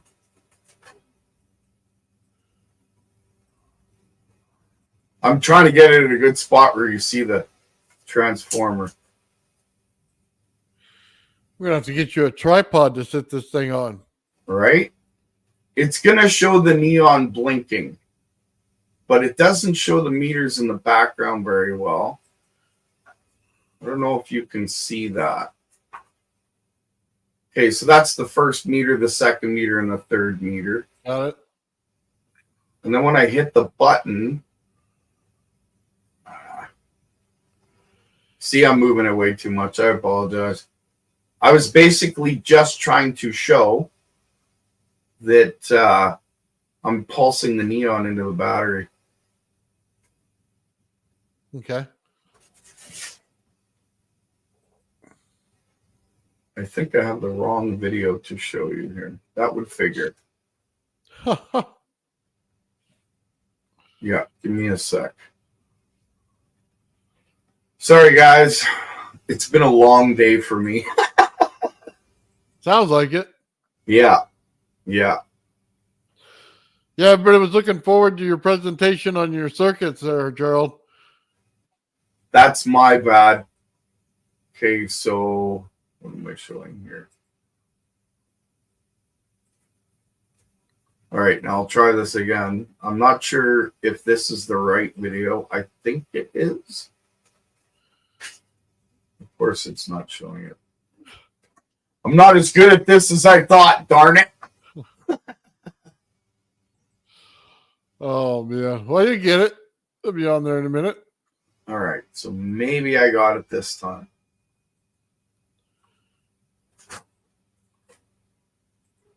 There we are.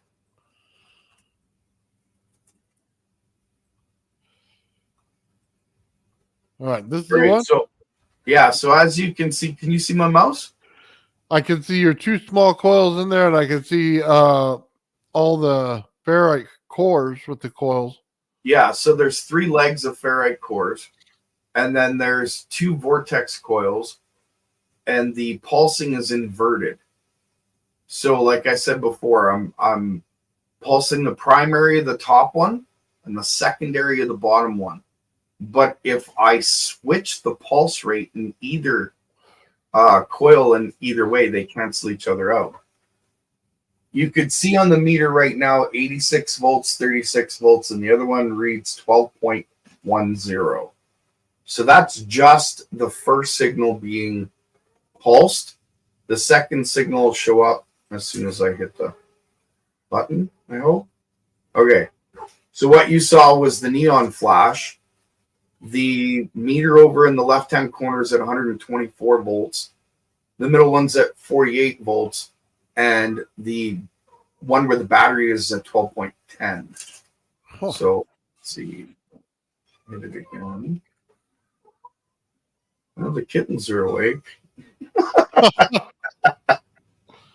So as you saw there, the battery went up slightly. It takes quite a bit to raise the battery when you're just using straight voltage and you only seen 3 pulses. But basically what you were seeing is your signal firing one way and then your signal firing the other way. Gotcha. And then when they meet, I'm getting an exponential amplification of voltage. Right? And I can do that with one coil, but I wanted to test to see if they were going to interact that way. And they absolutely do. If I create spin, say to the left on the top coil, and then I create spin to the left on the bottom coil, they cancel each other out. I get nothing. But if I create left-hand spin on the top and then a right-hand spin on the bottom, it doubles my voltage. I'm gonna have to remember that. That goes to part of the. Sorry, go ahead. I was wiring my Tesla coil. I seen that. So I think I just wound it wrong, and it's probably going in and out the wrong way. Yeah, something I'll have to learn. I'm new to this, so I gotta start somewhere. Okay, so I'll tell you what. I'll give you a bit of. Do I have one here? I'm looking for one of my boards. I don't think I have one handy. I'll give you a nugget on Friday. I'll show you my template and I'll explain how I wind it or how I wrap it so that when you see it, you go, okay. Because then that's the next step closer to what I'm doing. There's still 2 more tricks you'll need to learn after that. But I'll teach you that nugget on Friday. Because then I'll have my template out and you'll see the numbers, you'll see the colors, and then I can show and demonstrate how it's wound. Because it's significantly different than yours that you tried, than Jeremiah's, than Charlie C's. Everybody who's winding these coils, I've done something different than people are seeing. And because of that, I think that's why it works better than others. Doesn't mean that yours isn't going to work, because you kind of have the right principle, but it's the way that you're winding it. And you're only coming out with a 1 wire in, 1 wire out. Remember, it's bifilar. You have to have 2 wires in, 2 wires out when you're done. So, well, that's part of what you don't always get to see. I just see this coil that's sitting there in, resin. I don't see the windings going in each level. Right. So I can see how many levels it's got, and I can predict how the winding might go based on that level and the size, but I have no idea which way it goes. The reason why I put this in resin is because I wasn't getting breakout. I was literally getting EVOs form in geometrical patterns underneath the coil. Wasn't burning through the insulation. There's no burns on the insulation at all. Tested the same coil the following day, less voltage. Didn't get them out. But I wanted to have it in resin so that didn't happen again. Jeremiah Pop did a video a couple years ago, and we were discussing the experiment. He did an experiment, and he even proved that the EVOs in Myke Power's coil was coming out and breaking out between the wire. And we thought, okay, it's breakout, the coil's messed up. But it wasn't. It was actually EVOs forming between the two cross sections of wire. Because when you push it, it doesn't like being pushed. If you give it that subtle sort of pulse, you give it the ability to build the bubble and build your excess energy like a slow amplification. But once it gets to that amplification, you can keep it there all day, all month, whatever, right? So you've got the right idea, man. Twice, both coils, perfect. Just slightly different than what I'm doing it. And I did the exact same thing you were doing. You've seen it in some of my coils. They're very basic, some of them. Some of them, not so basic. They're a little difficult. Wait till you see the next one that comes out. This one's next. We got to catch up with the first one now. This now next we're going to the next one. So difficult. It's even running me for a loop. So, but now, hold on. I did my winding and I showed it earlier. Okay. Yeah. And I just about done it from memory. Okay. Yeah. So I can wind whatever you got. It's not done the right way and it's bothering me because it's like like you said, the idea is right. The execution is horrible. Okay. It's not coming out right. When you made your form, you had it 3D printed. And that's an awesome idea, but you have no number sequencing beside it. And that's the thing that I think you're missing that's getting you messed up. I seen you wind it, and you winded your triangle. You went and you did your loop, and then you offset it one, you wind another triangle, right? Well, it ended up being a hexagon, right? Because that's what it was. But I noticed once you got to your third offset, you were kind of getting mixed up. So you have to have the numbers in there when you're winding this because you get so far into it, your brain mixes up sequences and you'll mess the whole winding up. I've done it. I've done it so many times. Sometimes you just have to play around with it and do it a couple times to find your rhythm. You know, like I said, like you got to find your method and it takes a little trial and error, but you'll get it. You're doing good. It took me like 3 times winding the rodent coil before I actually had something usable. Like I screwed up the wind a couple of times. The twisting, the multi-filer or whatever. So hold on. What was it? A 6-sided star that you were creating? Me? Yeah, on the bottom layer? No, but it ends up looking like a 6-pointed star once the sequence is complete. But that's not what I'm creating. There's a dodecahedron in this. Really? Yeah, there's more in here than you could. It goes back to. I don't want to give it out because it goes to part of the theory.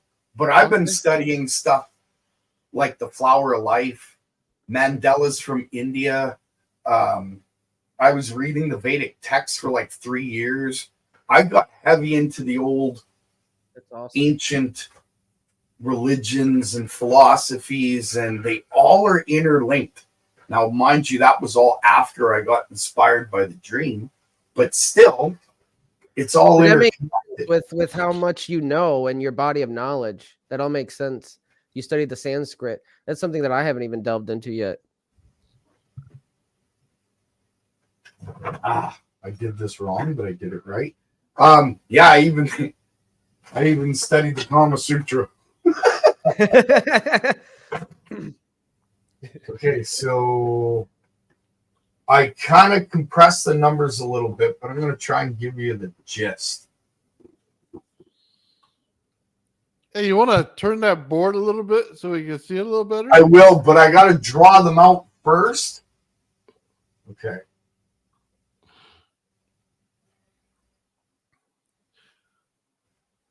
It's got a double numbering system. Yeah, you see it, right? Yeah. Okay. I can't draw the double number because I don't have room and I messed up the circle. Charlie Brown. It's a big golden nugget, people. Pay attention. Hold on. Let me put this on. So there's a sequence. Of course, I draw really crappy. I should probably draw it properly for you guys, but I'm in a hurry, so I apologize. What we have here is a 24-hour clock. 1, 2, 3, 4, 5, 6, right? So you have 6, 12, 18, 24. And you go 1 to 24 all the way around. But then, like Nathan had said, there's a double number sequence. And you go the opposite direction, like this. 1 becomes 24, 2 becomes 23, 22, 21, 20, and so on and so forth. Actually, I messed that up, because this has to be 18. I'm messing up my own number sequence. Apologize. Oh man. As me dear departed father used to say, you got to do it right, or don't do it at all. Oh. All right. So because I messed up the numbers, it's not looking right. But this is supposed to be an 18. This is supposed to be a 12, of course. This is a 6. There's a 24 up top. So reverse all the numbers in the number sequence between 1 and 24, right? And then that 24 becomes a 1. You go back the other way. Well, it would help if you wrote 24 up on the top. I know, but now I gotta draw the whole thing again because of the writing I messed up here. Well, yeah, that's why you can't go backwards with it, because you forgot a number. All right, you guys carry on amongst yourselves, and I'll draw it properly. I'm gonna have to watch this again and again to figure this out. It's driving me nuts. This is a golden nugget. This is something that I didn't tell anyone. Jeremiah, Michael Perrone, Tim Ventura, nobody. This is a nugget I'm giving out today that has never been seen. This is something that it's kind of a secret I've been holding. Why? Because I wanted to be the one to demonstrate it so that everybody can see it. Hopefully I could demonstrate it correctly. Oh, I know I messed up the numbers.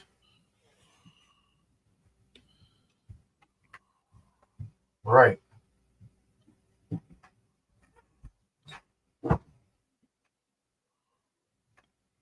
So Michael Perrone had said earlier, be careful, because when you're keeping things to yourself, that's how you could get disappeared, so to speak, and your stuff gets disappeared. Well, I have 3 dead man switches, 1 physical, 1 digital, and 1 in another form.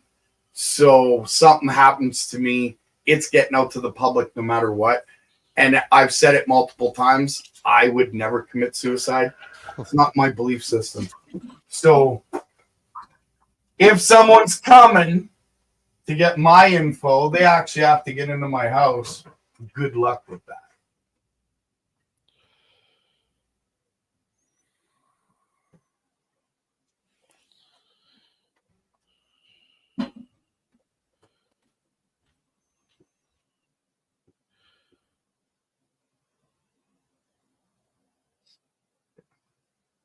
There you go.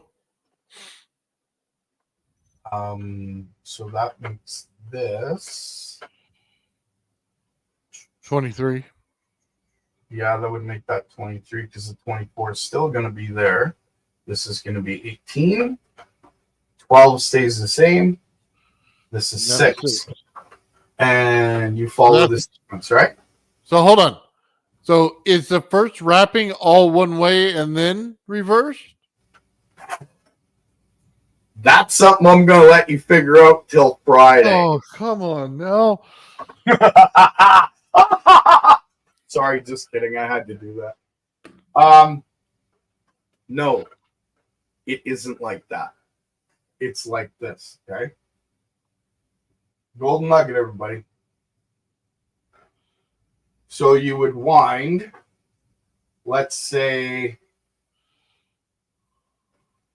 we'll say 1 to the 3 to the 5 to the 7 to the 9, 11, 13, 15, 17, You're 19. braiding.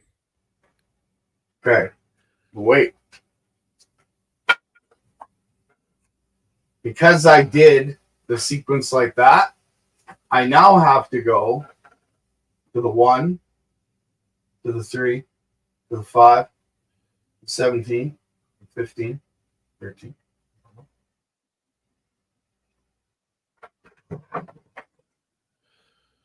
You got it? I got it. These are 2 different wires. Okay, they're not just one wire. Do you understand what I mean by that? So if I did it in red and green, we're good. Just like you did there. We're on 2 different windings. Is that what Yes. you're saying to me? Yes, let me show you how I start this off so you can kind of you got the number sequence, right? Yeah. So to speak.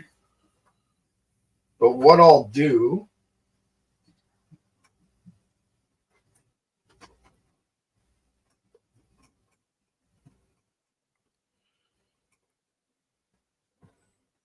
So for every time I've ever seen the double star, they had the braiding on the outside. I know. I just saw you put the braiding in on one side. Does it loop to the other side though? So to What do you make the mean? braid, one goes around the right side, one goes around the left side. Does yours do that, or does it stay all on the right side or on the inside? Because you showed the loops going on the inside.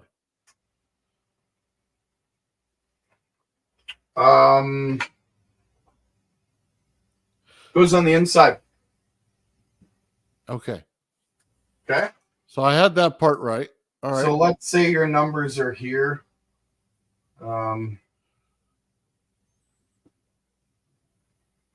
Okay, so when you come in and you start your number sequence,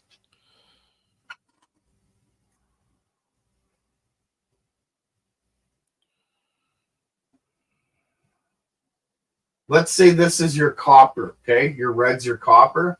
This will be the line that your copper's wrapped around, sort of tied to. Same thing with this. So here's your primary. You come around, we'll say for the example, these are nails, okay? Or Okay. screws or posts, whatever. For the example, they're nails. So your copper line would come around the nail to where your 24 point is, and then you would start your winding. So then let's say you go like this, okay? You come back. When you come back to that square, you go back around and you just loop it there and leave it there. Now you got a spool of wire here, right? But you're just looping this wire to hold it. Then you're taking this one, coming around. You're going the opposite direction. And then you bring it back around the nail and you just loop it there. Then when you do you come back to this side, that's when you bring it from this hook and you go back around again. That's what I mean by bifilar. That's how it's woven. You understand what I'm saying? I get it. That is a very significant key difference between the way I wind coils and the way anybody else has ever wound geometrical coils. Now, there's 2 more tricks in there. Wind it the way I've showed you because you need to learn. And if you do it perfectly without me teaching you these tricks, it'll work great. If you do it and it doesn't work, it has to do with these 2 tricks. Okay. Okay. So again, like you said, you wanted to learn how to do this. Well, the only way to learn, cut your teeth. is actually to get her done. If I teach you every little bit and piece, you're going to be like, well, that doesn't make sense. If you do it like, how do you get that? So you have to wind it to get to that point where you get stuck. And then I can teach you that trick and it'll sink in your head. You'll never forget it. Otherwise, you have a hard time with it. There's a causational relationship every time you wind a wire around a post. And how you pass that next hurdle is what you're talking about, right? Yes. And when you had discussed about making your 3D form and you had your post come up and you have your plate come over top. Now, when you wind your wires around, let's say your nails or your posts, the reason why I use a circular, a screw, a nail, a post, whatever, is so that I can slip a zip tie in there and tie it so that they compress flat. There's a purpose for that. That's why you see my coils.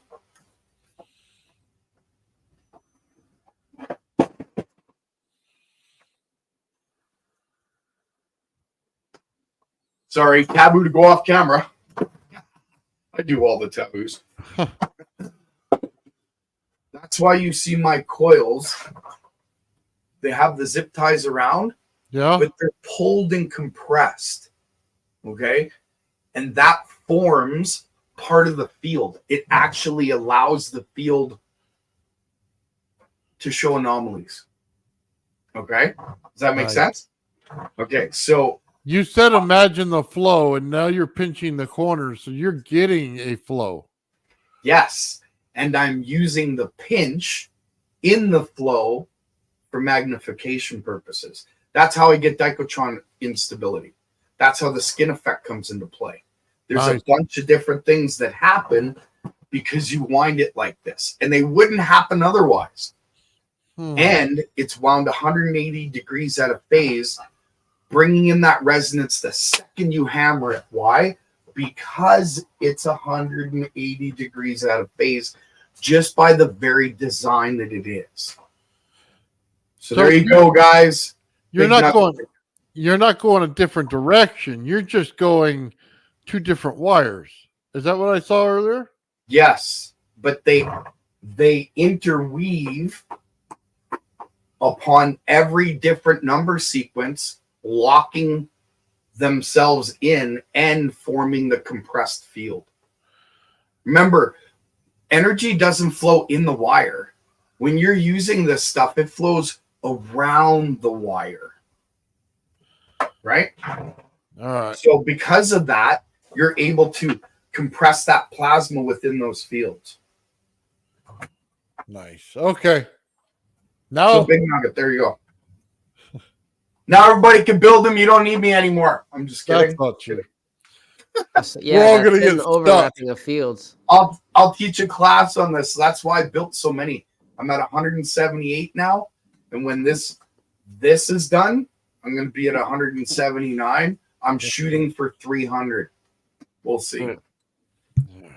Anyways, guys, I gotta head out for the night.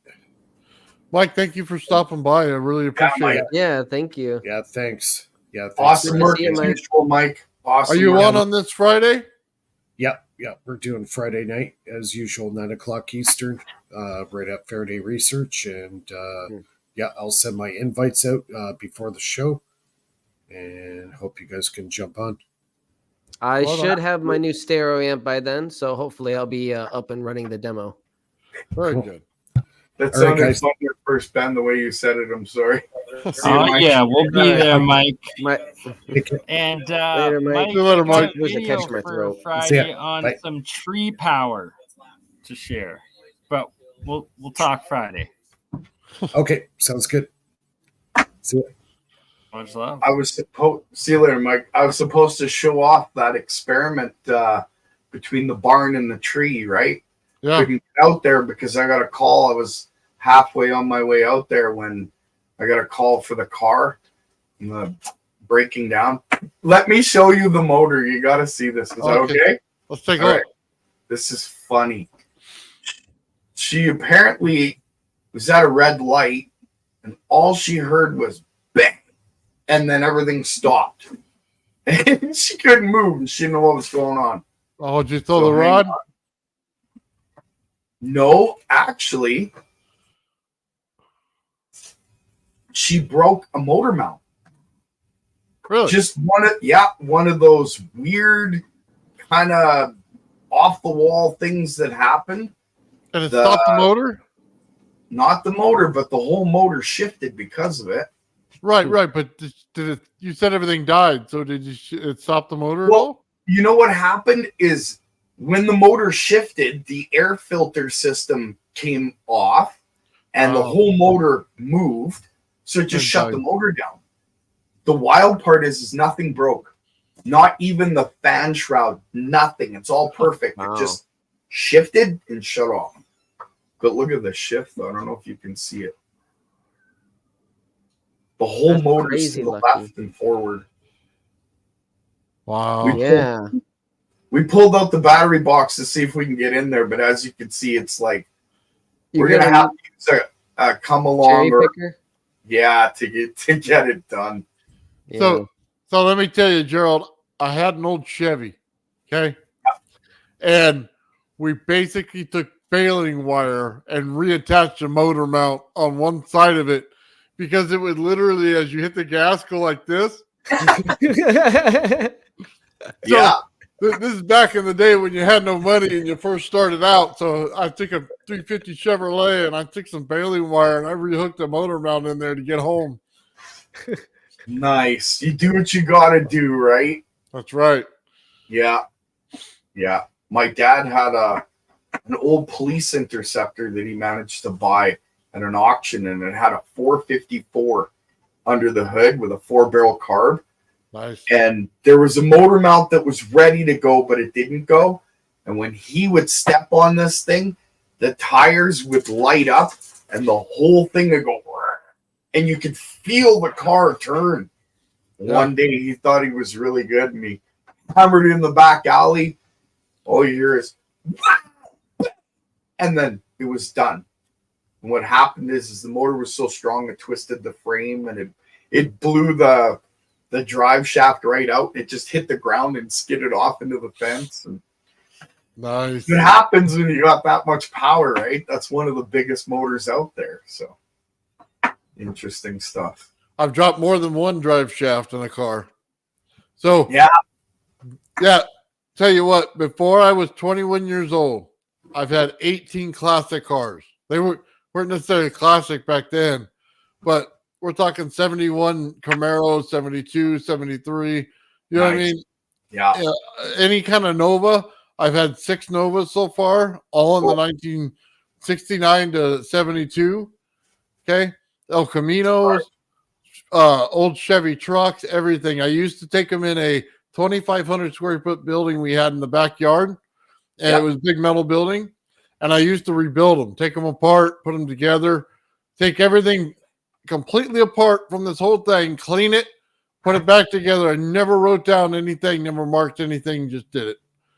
I was able to memorize it and put it back.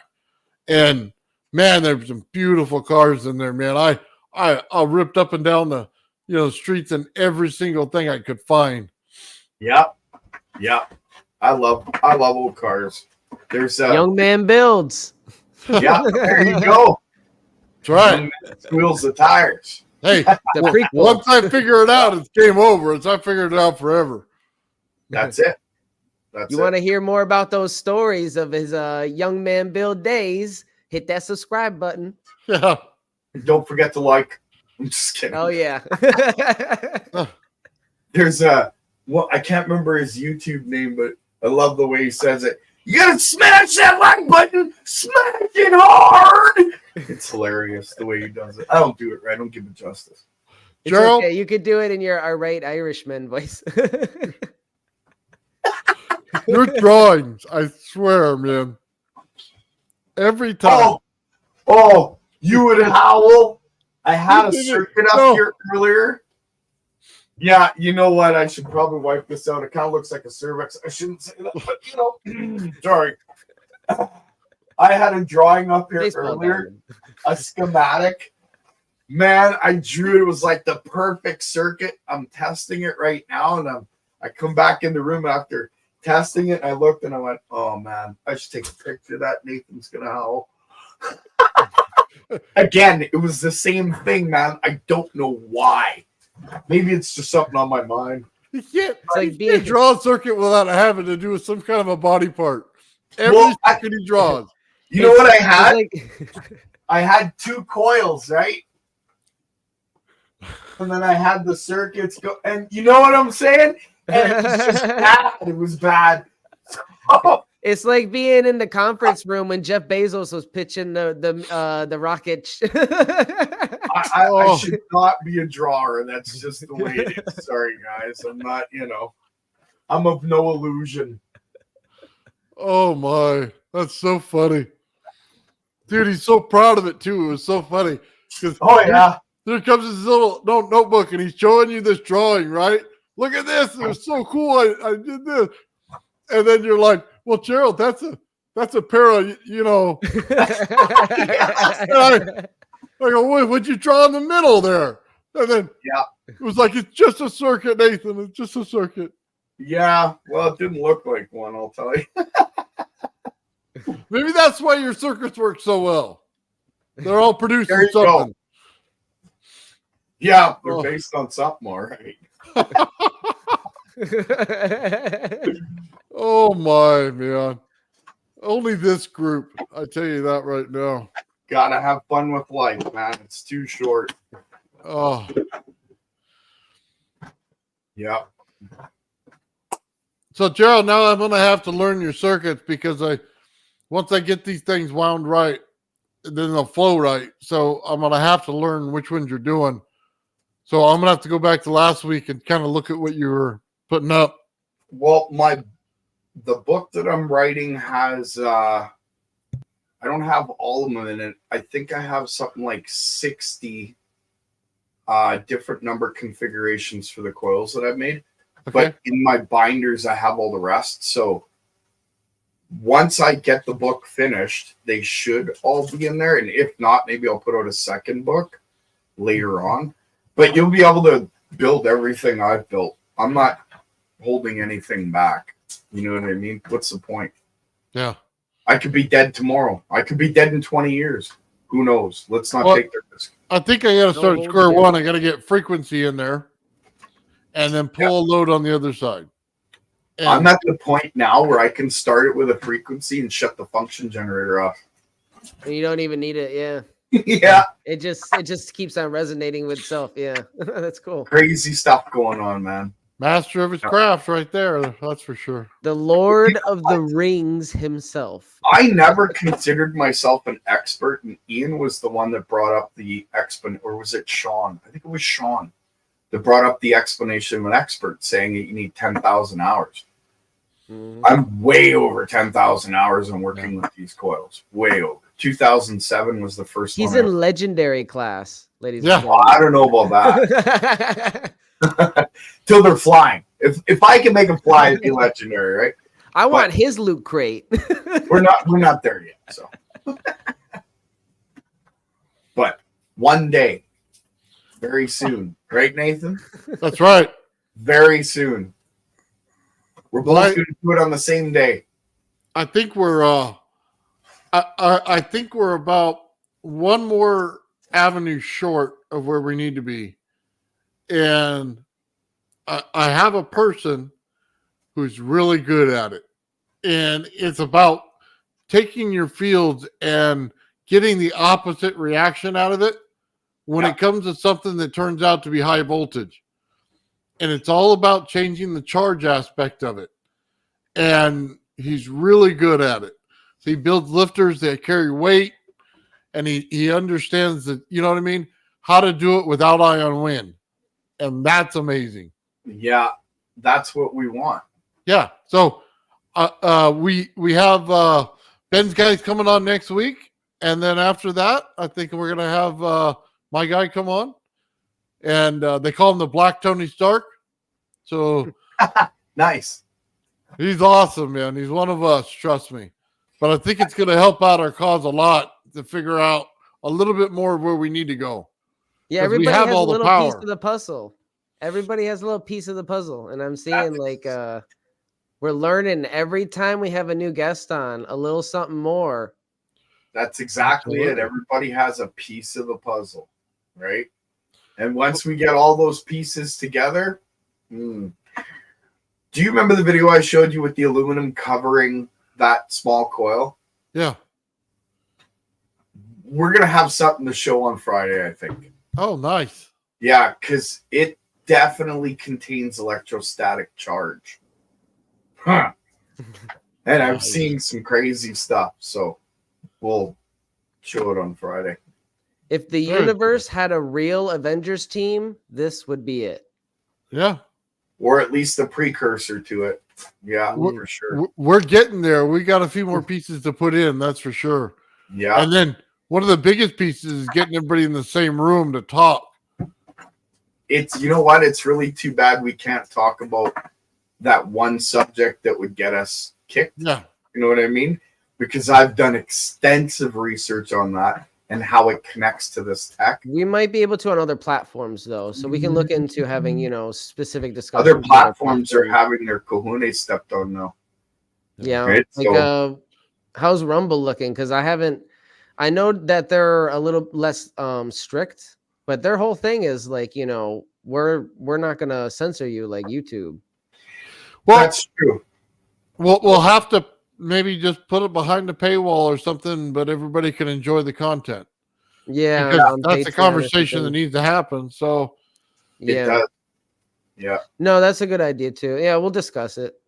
I mean, my daughter intuitively, she's an artist, and she drew a picture of what it was I was shown in my dream that has to do with this tech and that very subject. I'll show it when we finally get a chance to be able to talk about it, because it's cool. That's exciting. Yeah, that's cool. It's really cool. But I'm always interested in anything having to do with people having visions or dreams leading to where they are now or the path that they're on now, Man, if I told you things from my past, they're hardly believable, and I lived them. You know what I mean? So, yeah, when you believe that there's a power outside yourself that's greater than you and almost everyone else, I would say, or everyone else, you know what I mean? Things start showing up that you don't expect. And I'm telling you, I can tell you stories about my past and you go, what? That's impossible.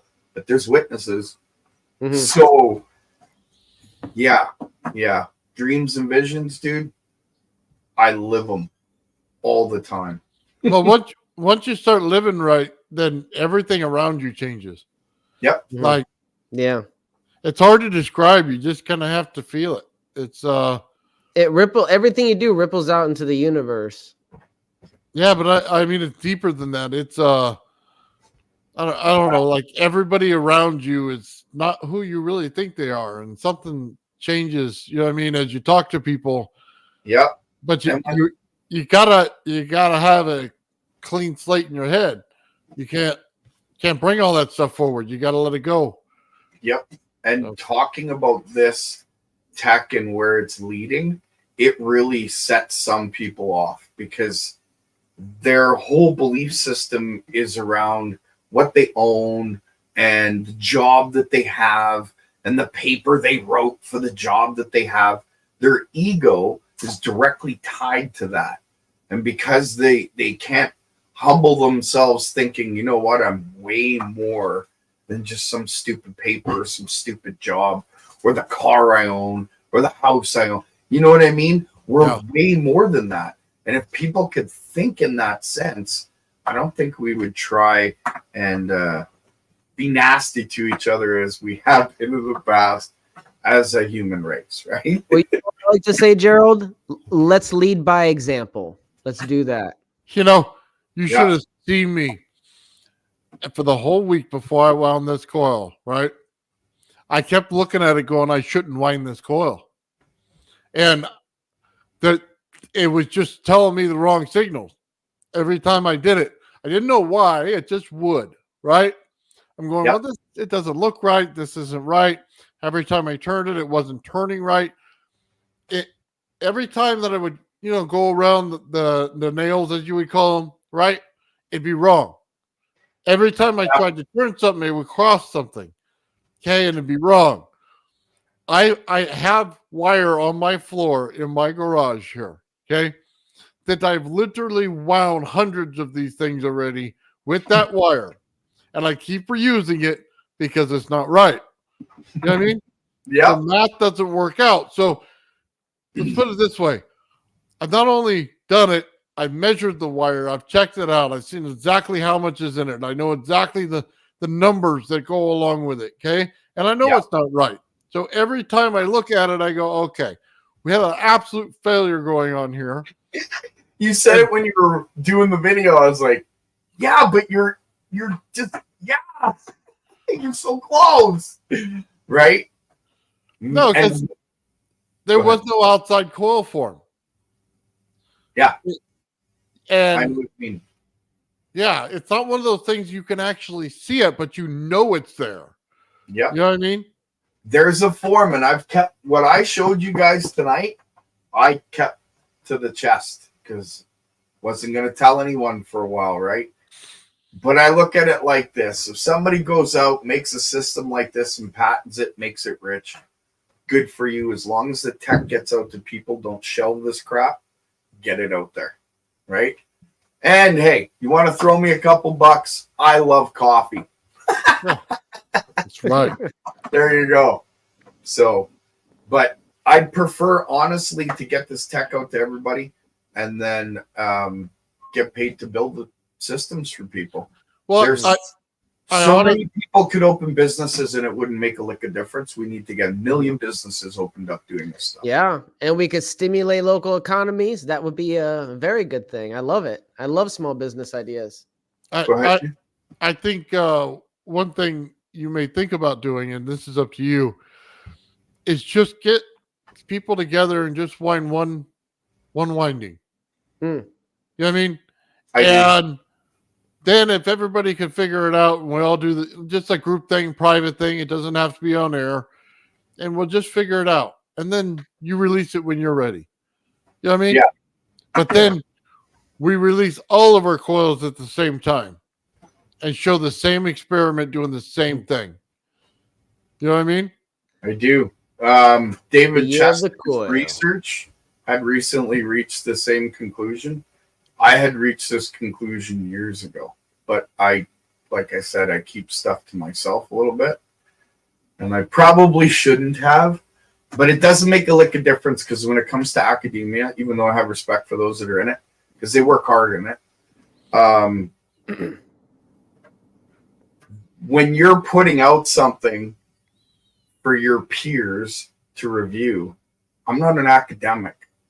So for me to put something out for the academics to review would be wrong just in the very sense that I'm not their peer and they're not mine, right? Exactly. Yeah, that's and there's nothing wrong with that. It just is what it is, right? Yeah. It's just two different perspectives, you know? Yeah. And this is a quick update because I know I had a viewer who wanted me to contact Great Scott, a major YouTuber. And I did go on his Discord, which is the only, contact I was able to obtain.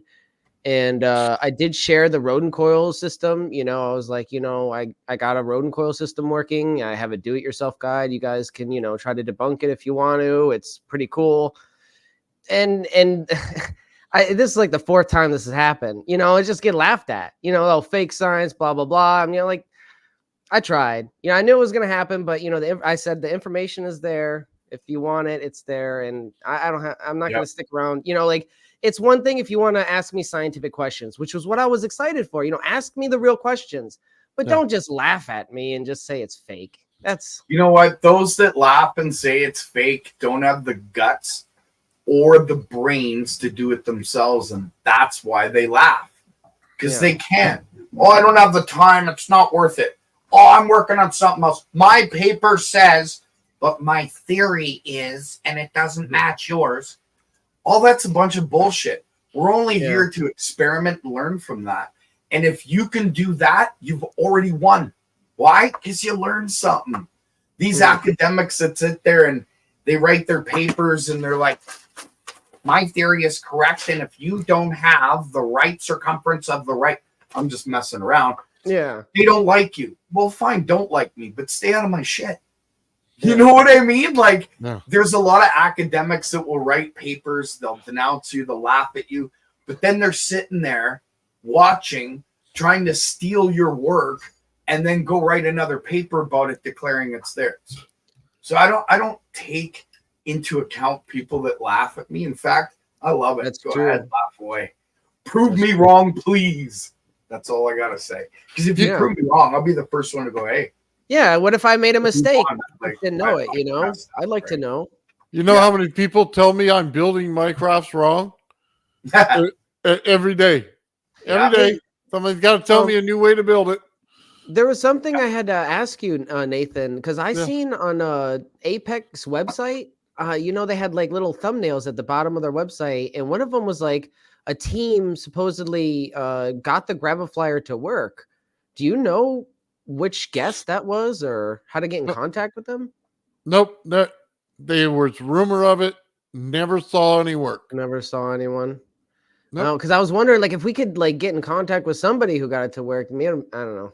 I don't need it. Oh, I know. I'm just I was curious, like what happened with that? That was just something that came up and nobody confirmed it. I don't know. It sounded like it came from the inventor himself. And at that, there was no visual proof of it. And that's the story I heard. But no. So, okay. Yeah, I was just curious. Yeah. Sorry, I'm just catching up on the comments, reading. Yeah. I think it's funny sometimes because people go over there and they tell you how this thing works, right? But they never stop to listen to what I said. And I was telling you something for a reason. And and when you put everything that I said together all at once, then you start to see it. And even when I make a compilation video, people still aren't seeing it. They're still telling me the same idea that didn't work that I showed earlier. Or they're telling me all about ion wind when I already just told you and it was no, right? Or something else. And they don't understand how the thing gets amplified. And then they tell me that the disc is wrong. It's the wrong shape. And I always say this. If somebody did it and you see it, your job is to go back and do it the way they did it. Not the way you think you did it. Not what came into your head while you watched it. It's exactly how they did it. Find out what they found out. Then you can move forward. But do not move forward until you do. You continue to find out. This thing could be flying tomorrow. And you'll not know a single thing if you didn't listen. You're going to go back and watch it again and again and again. You still won't learn because you're still going to come up with a new idea every time I'm talking. I have somebody that consistently does it. And I can tell you right now, when you put something on a scale, I can make that scale drop 4 pounds in like 1 second. And you can't do nothing about it because you can't match it. You're going to get a gram. You're not going to get pounds. I'm going to make that sucker go crazy because I understand what I'm doing. That's kind of one of the things here. You know what I mean? It wasn't like I just woke up yesterday and learned it. I took some time, learned everything. Well, because of what you learned, you taught me about temperature differential being a very key factor in the system that I'm running. I never would have even thought of running my lighter inside my coil and watching the voltage change. Apparently, that's not supposed to happen. And it unifies the field theory, apparently. Because they don't understand voltage the right way. I would have to agree with that. Because they want to calculate watts into joules and move on. And that is correct, but it's not correct for this system. No, it's not correct because the watt lies to you. It bounces between volts and amps constantly. And the wattage will continuously lie. That's why it's called a watt. What? You can calculate watts. That's fine if you want to know the power of your system at that very moment. Give me 2 seconds and I'll change it right in front of your face. Like Gerald said, let me put a lighter on there. I'm going to change your voltage and your amps right now. Yeah, that's why I kind of get frustrated when people explain, oh, this is the wattage. No, I sometimes want to know like the voltage and the current, because that makes a difference. Like you said, not all volts are the same. Well, if I'm running 1200 volts and I don't know how you calculate an amp or two, but my secondary will be showing up like 1200 volts. I'll run it through a bank of LEDs and capacitors and it reduces the voltage, but my LEDs are running at full brightness and it takes 94 volts per panel, 1 amp to run, and there's 4 panels on my little box that I use for testing. So could that be 4 amps, 1800 volts? I don't know, but if it is, that's a lot of power, so right? Check this out. You also depends on what kind of light bulb you use. Gerald Moore always said it goes over, okay? So it goes around the circuits. It doesn't have to flow through them. If you have low enough amps, it goes right around it. And then it lights up the light bulb. Oh, look, they got a kitten. Oh, hold on. Everybody's going to want to see this, Gerald. Hold on. I know. Oh, there you go. He's fast. He's very fast. Okay. So let me he's hopping now. Can you guys see him? You Little going to mini show your Gerald. little face, buddy? You want to show your little face? Say hello.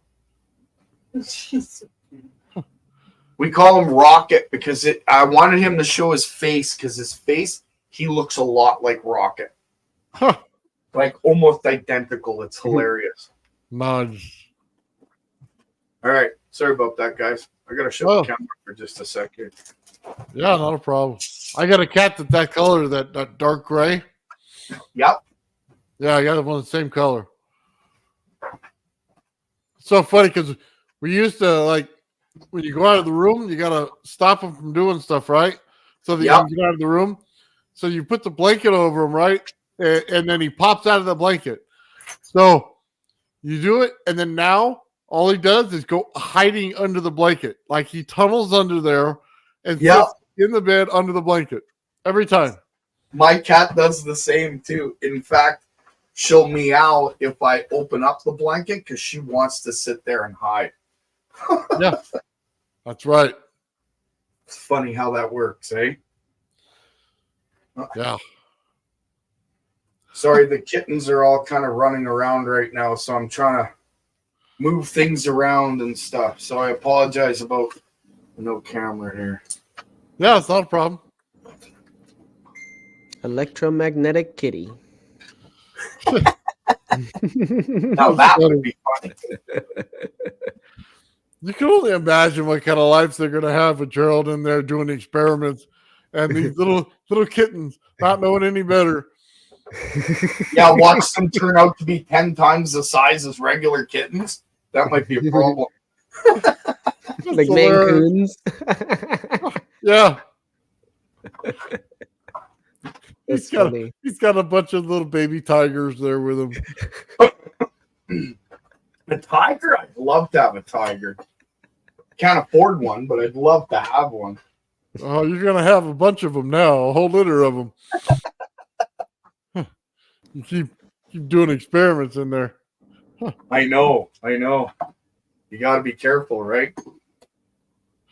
Like, who knows what long-term effects this tech could have? Not that it would have any bad side effects. I haven't seen any at all, and I've been testing with it since 2008. So what is that, 16 years? I can tell you. Go ahead. High voltage has a very bad effect on people. It makes my arthritis worse in my hands. It makes them real stiff. So, see, I can't talk about anything further because I don't want to get in trouble. No, but you're right about that. But there's an opposite to that. Now we'll just leave it there. Yep. We'll all figure it out sooner or later, apparently. Exactly. So funny. 9 cats. Somebody's got 9 cats. I got 4. 9. Right now I have 13 plus the 6 and the mother, so I have 20. Nice. Yeah, but they all, like, we find them homes, right? The 7 that we have, those kittens are all going to have homes, and 3 of them we're waiting for confirmation on homes, and we're holding 2 for somebody else right now. So Nice. it's what we do. Yeah, there's so many cats out there, nobody takes care of them. You have to. Somebody has to, right? Yeah. Well, let's just say the neighborhood cats come right into my garage to get fed. They don't worry about me. Yeah. Well, I have a bunch of canned food on top of the dryer. I just open a new one and give it to them every morning. So yeah, I got a box sitting over there. I understand. Yeah, totally. So funny. I told my wife every week it seemed like there was something new showing up, some kind of new animal, right? Yeah. I said, if I ever go to build a boat, please know that we're going to be in a flood, because I've had rabbits, I have raccoons, I have snakes, I have all kinds of lizards, and that's just the normal stuff. And then I have tarantulas come by, and then we start getting other bigger animals, right? I start to get some coyotes over here. Then, and maybe it's just one attracts another, I don't know, but everything keeps showing up at my house. Not everyone else's house. They just show up at mine. I wonder if it's the high voltage. I don't know. Maybe it's the frequency it runs at. Who knows?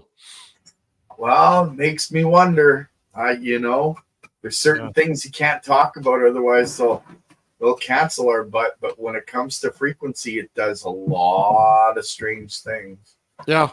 Yeah. Like I said, I have the list from Rife, but before I even had that, I've done experiments with different frequencies that, I don't know, just you see weird anomalies. Let's just put it to you that way. That's the safest way of putting it. Yep. Yeah. Sometimes you go out and you just run things wrong and you just walk away. Yeah. That was not the way to do it. I'm leaving now. Yeah. I've had many of those days working with different things in there, especially when I was trying to map out the center plate. Oh my God. It was the worst, because it's all based on the amount of speed the motors get. Yeah. And if you don't get them right, man, it's just bad. Yeah, because nothing's going to match. It's kind of, the way that gravel flyer, man, I got some expertise in certain things, but I couldn't cut my teeth on that one. No clue whatsoever. I do now from learning from you. But in the beginning, I was just seeing people spin magnets and, right? Not seeing too much else. Yeah, let me show you. I came up with a solid state version of it, right? Mm-hmm. So this is kind of the gist of it. I'll show you both versions here. I like genetic Jabber's joke, but I don't want to put it up. So basically, you just see the inside of it, right? Yeah. And see my cursor on there. If you follow this winding, right? Yeah. It'll have a coil on top. There's a coil on the bottom. There's a coil in the center. There's a Tesla coil dead in the center. Oh, that's what that is. Yeah, and there's 2 plates on the top and bottom. Now, all it is based on a different experiment that I have. Once this plate gets activated to this plate, it creates pressure. So you want to talk about several pounds of pressure going in one direction in a very short time? That's how you do it. So you would think it would cancel out, but it doesn't. Depending on the material you use, it'll make it go up or it'll go down to the bottom coil, depending on how you do it, right? Yep. Now, there's a chamber on the inside there so that you can contain your static electricity. The Tesla coil flows around the craft, so then you'll be able to put the field around it like you're supposed to. So this was the first one I was looking at, and it's an interesting concept. Yeah, it's just different, huh? Yeah. Different is good. That's what we need. We need different. So So it looks like the flux liner. Doesn't it share similar methods of operation? Because the flux liner is outlined with like a layer or an outline of capacitors on the outer an array of capacitors on the outer edge. Well, there's a way to create capacitance without having creating direct capacitance through a capacitor. Yeah. Right. That's what I thought. Yeah, it's utilizing a similar method. Kind of like the way Otis T. Carr did with the Utron. No, that's cool. Yeah, so it's just a single step, and I have it in pieces right now. Nice. So we'll find out exactly what it does. I wanted to widen some coils first so that I can figure out these two big plates here before I move on, because I need something that's really going to push it. You know what I mean? And it's really got to pull that number up, because I've already blown past the amount of weight that goes into the craft. So that's not a problem. Mm-hmm. It's getting the fields right and getting the bubble to bounce. So it's a bounce. It has to, like dribbling a basketball. If you don't do that. Yeah. You're right. It is a bounce. I'm trying to figure out a way of, you've seen how the coil created the bubble above the magnet and then it stayed there, right? Yeah. I think I figured out a mechanism. I'm trying to build the circuit right now to make it keep going without the magnet. It just needs that first initial magnetic pump. Once it's got it and that bubble's created, it'll sit there. Then you can walk it up from there. And I'm working on a circuit right now, but a little difficult. We'll see. Well, it's because I'll say this. The bubble around the coil does not build until you're achieved the first bubble. Oh, it cannot achieve itself on the ground. Yeah. Speaking of which, the aluminum encasing, the bell that you've seen, that might actually come into play as a factor for what we just discussed. Because we'll get into it, but it has to do with the circuit and the bubble and the ground and a virtual ground and where you move that energy to and how you make it flow in the coil, around the coil, and on the skin of the system itself. It's so funny. If I were to tell you a bubble maybe 6 months ago, you know what I mean? Yeah, I wouldn't have got it. Yeah, you wouldn't have believed me at all either. Wouldn't have got it. But I understand what it's doing. It's compressing a bubble above the magnet, and then the second bubble that it creates kind of compresses into the first one almost like a sandwich, and then it can hop from there. Right? That's what I see now. It's when I showed these tubes earlier, okay? These little tubes right here. Yeah. When you see them in person, you'll understand 1,000 times better. When you see the bubble, okay, it creates it looks like this. Yeah. But then right next to it is creating another one. And right next to that, it's creating another one, right? Yeah. So voltage works like that. It's not necessarily a straight line. So I know what you mean by that. Yeah. In these, you can start to see it up close and in person that there's a bunch of lines in there, right? And it shows up in like tube lights when you run certain things. You'll see the little dots in there. Now, in person, you don't see the dots. You see the brightness of the bulb. But on film, you see the dots. Okay? Well, imagine taking your film and speeding it up and slowing it down and seeing what it does, right? Oh yeah. You'll start to see all the imperfections in there and how it's actually flowing. It changes how you see it. Then you can start manipulating that field once you know it's there. Yep. Well, the video I showed you earlier where it shows the neon pulsing, I don't have the right video keyed up, so I can't show it to you. But what I did was, as that was pulsing, I slowed the video down because it turns purple.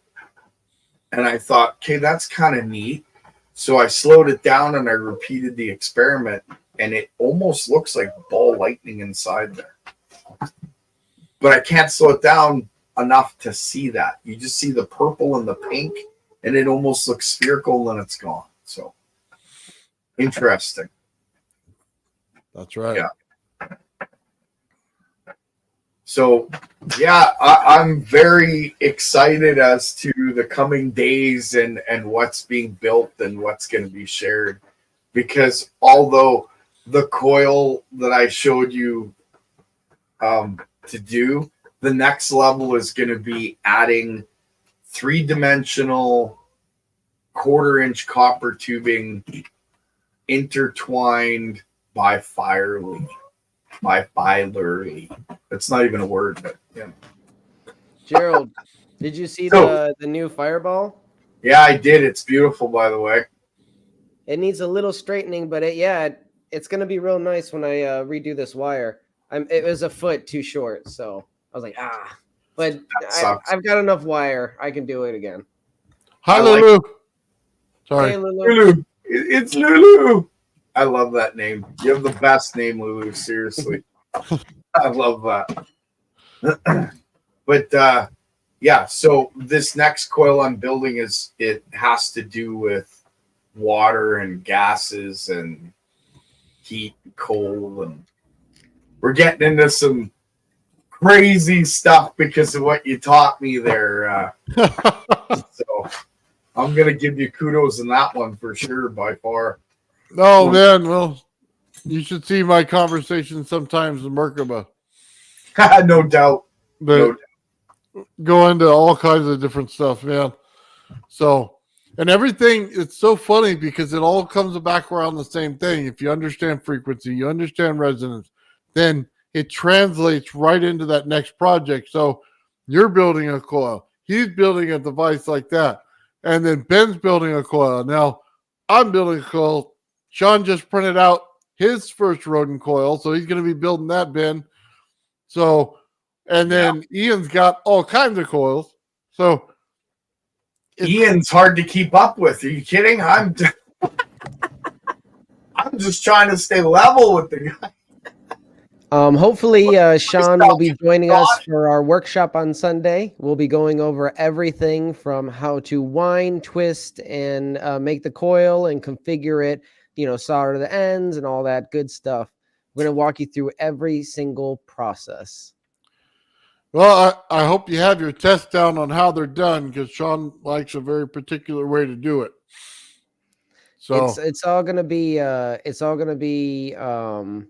most of it's gonna be pre-recorded, and then as that's going on, I'll also be demoing. Hopefully, I'll have that orange one up and running by then. yeah, That's the plan, at least. Gerald, we all got to get that circuit from you for the what was it, the amplifier, because Yes. there's a lot of people who run the amplifier and they really want that circuit. And you know what? I built it out of something I don't normally build it, and the testing, I didn't like the way it showed up. I usually use it's an EL13009 MOSFET. Oh, for you're that kidding circuit. me. No, I just looked that thing up today. that thing is an amazing little MOSFET. It works perfect for this. But I blew my last one, so I made it out of a tip 35C, and it didn't work out quite the way I wanted. So I ordered some 13009s, and when I get those, it should be here for next Wednesday. So I apologize to everybody. My bad. I didn't have the circuit that ready like I was supposed to, but it will be ready for next Wednesday. So you can Nice. run a flyback with one of those. Yeah, I can't see why I wouldn't. Well, that's what it was for. That's what I was looking up today. For a flyback. Well, I thought it was for the stereo, for the amplifier. No. That's what you're using it for, right? I'm saying I looked up the same MOSFET today because it was for that. It was in a different reason. So, right. Trying to rework my high voltage a little bit. Yeah, I hear you there. Well, that particular transistor or MOSFET, that was what I used when I very first saw ball lightning for the first time in my neon. Nice. Yeah, I think isn't that a transistor? I don't know I think it's a MOSFET, but it might be a transistor. You could be right on that. You could. I know it fires super fast. Like I blew up a neon because I put too much power through it. And I've never seen a neon blow up before. Man, they're like shotgun shells. Boom! They're loud. So, yeah, I don't know. That's interesting. Wouldn't be this show if we didn't blow something up once in a while. That's for sure. Yeah, I should set up my series of electrolytic capacitors with the coil again. I used to do that for fun. I'd hit the power and it'd be like, bang, bang, bang, bang, bang. My wife hated it. We should show that. Not just, yeah, we should. Absolutely should show it. Was there any questions? I know Ian had a question about longitudinal waves. You see it? I think this was it here. Would a transducer do the job? Yes, it didn't work in my big coil. That doesn't mean it's not going to work. I may have had it in the wrong spot in my circuit. I do have a circuit for that. It's the one that I haven't shared yet. It's that one's coming, but I don't want to share that one until Nathan builds his first coil on the right mark, because that circuit is like the final icing on the cake. That's the one that I had problems with, not because the circuit itself, but because it was creating so much power in my system. I didn't know what to do with it. Like I couldn't do anything with it. I couldn't step it down. I couldn't, nothing. We're talking 2,000, 2,500 volts and up, and I was blowing meters, and that's the one I blew the oscilloscope with. So, Nice. Yeah, it's. I will be releasing that, Ian, but I promised Nathan that I'm going to wait till he gets his coil done first. So, can you draw up before the next live that circuit for the amplifier? Yes, just with all the parts, so that we can all order it. Yep. Or if you just have a parts list, we can all get started on ordering it. Yeah, that's something that would be useful, because I want to start following along eventually with these Wednesday streams, in your builds. Yeah, I do. Once layout season happens, I'll have a little bit more time to do that. So yeah, that'll be fun. Get the parts while the money's running, huh? Yeah. Exactly. Yeah. But no, that's something that I'm interested in, because I like learning more about building circuits, and I have a whole bunch of circuit part, like electronic parts and Arduino parts. I just don't have the transistor and the MOSFET or whatever. Yeah, that's what I have to do, is get the MOSFETs, or the MJ. It's an MJE 13009. That's what it is. And it's different altogether. What's that? I said that's different altogether. Is it? Well, which one was it? I said an E 13009, right? EL. That's a transistor. Right. Yeah, this one's an MJE 13009. So that I believe is a MOSFET. You also need a Schottky diode, a 270 ohm ceramic resistor, and 2 4-ohm ceramic resistors as well. That's the parts list. Would I be able to use resistors in series to produce like 270, for instance? Yeah, sure. Why not? They were 10 watts ceramic resistors, I believe. 10 I might have to I order some of check. those. I don't think there's any in my kit. I could check. They might be 15s actually.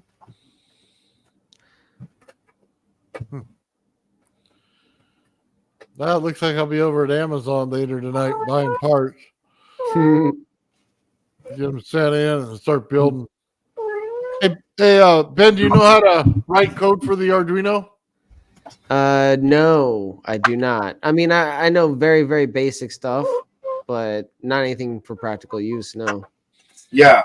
So What I do is I use Chat AI. Sometimes that helps. what I used here was I got a 4 ohm and I got 2.7 ohms, and they're all 5 watt ceramic resistors. Mhm. Okay, you can see that. And then I used a 15 watt 270 ohm ceramic resistor. I've never seen a ceramic resistor before. That's cool. Yeah, they come out of old television sets, but you can order them, right? They Kind come of in look very- like a capacitor a little bit. little bit, but it's not though. Mm-hmm. Yeah. That's cool. And they smell really nice when they heat up. It's weird. They smell like flowers. Really? Yeah. That's cool. I've blown a bunch of them.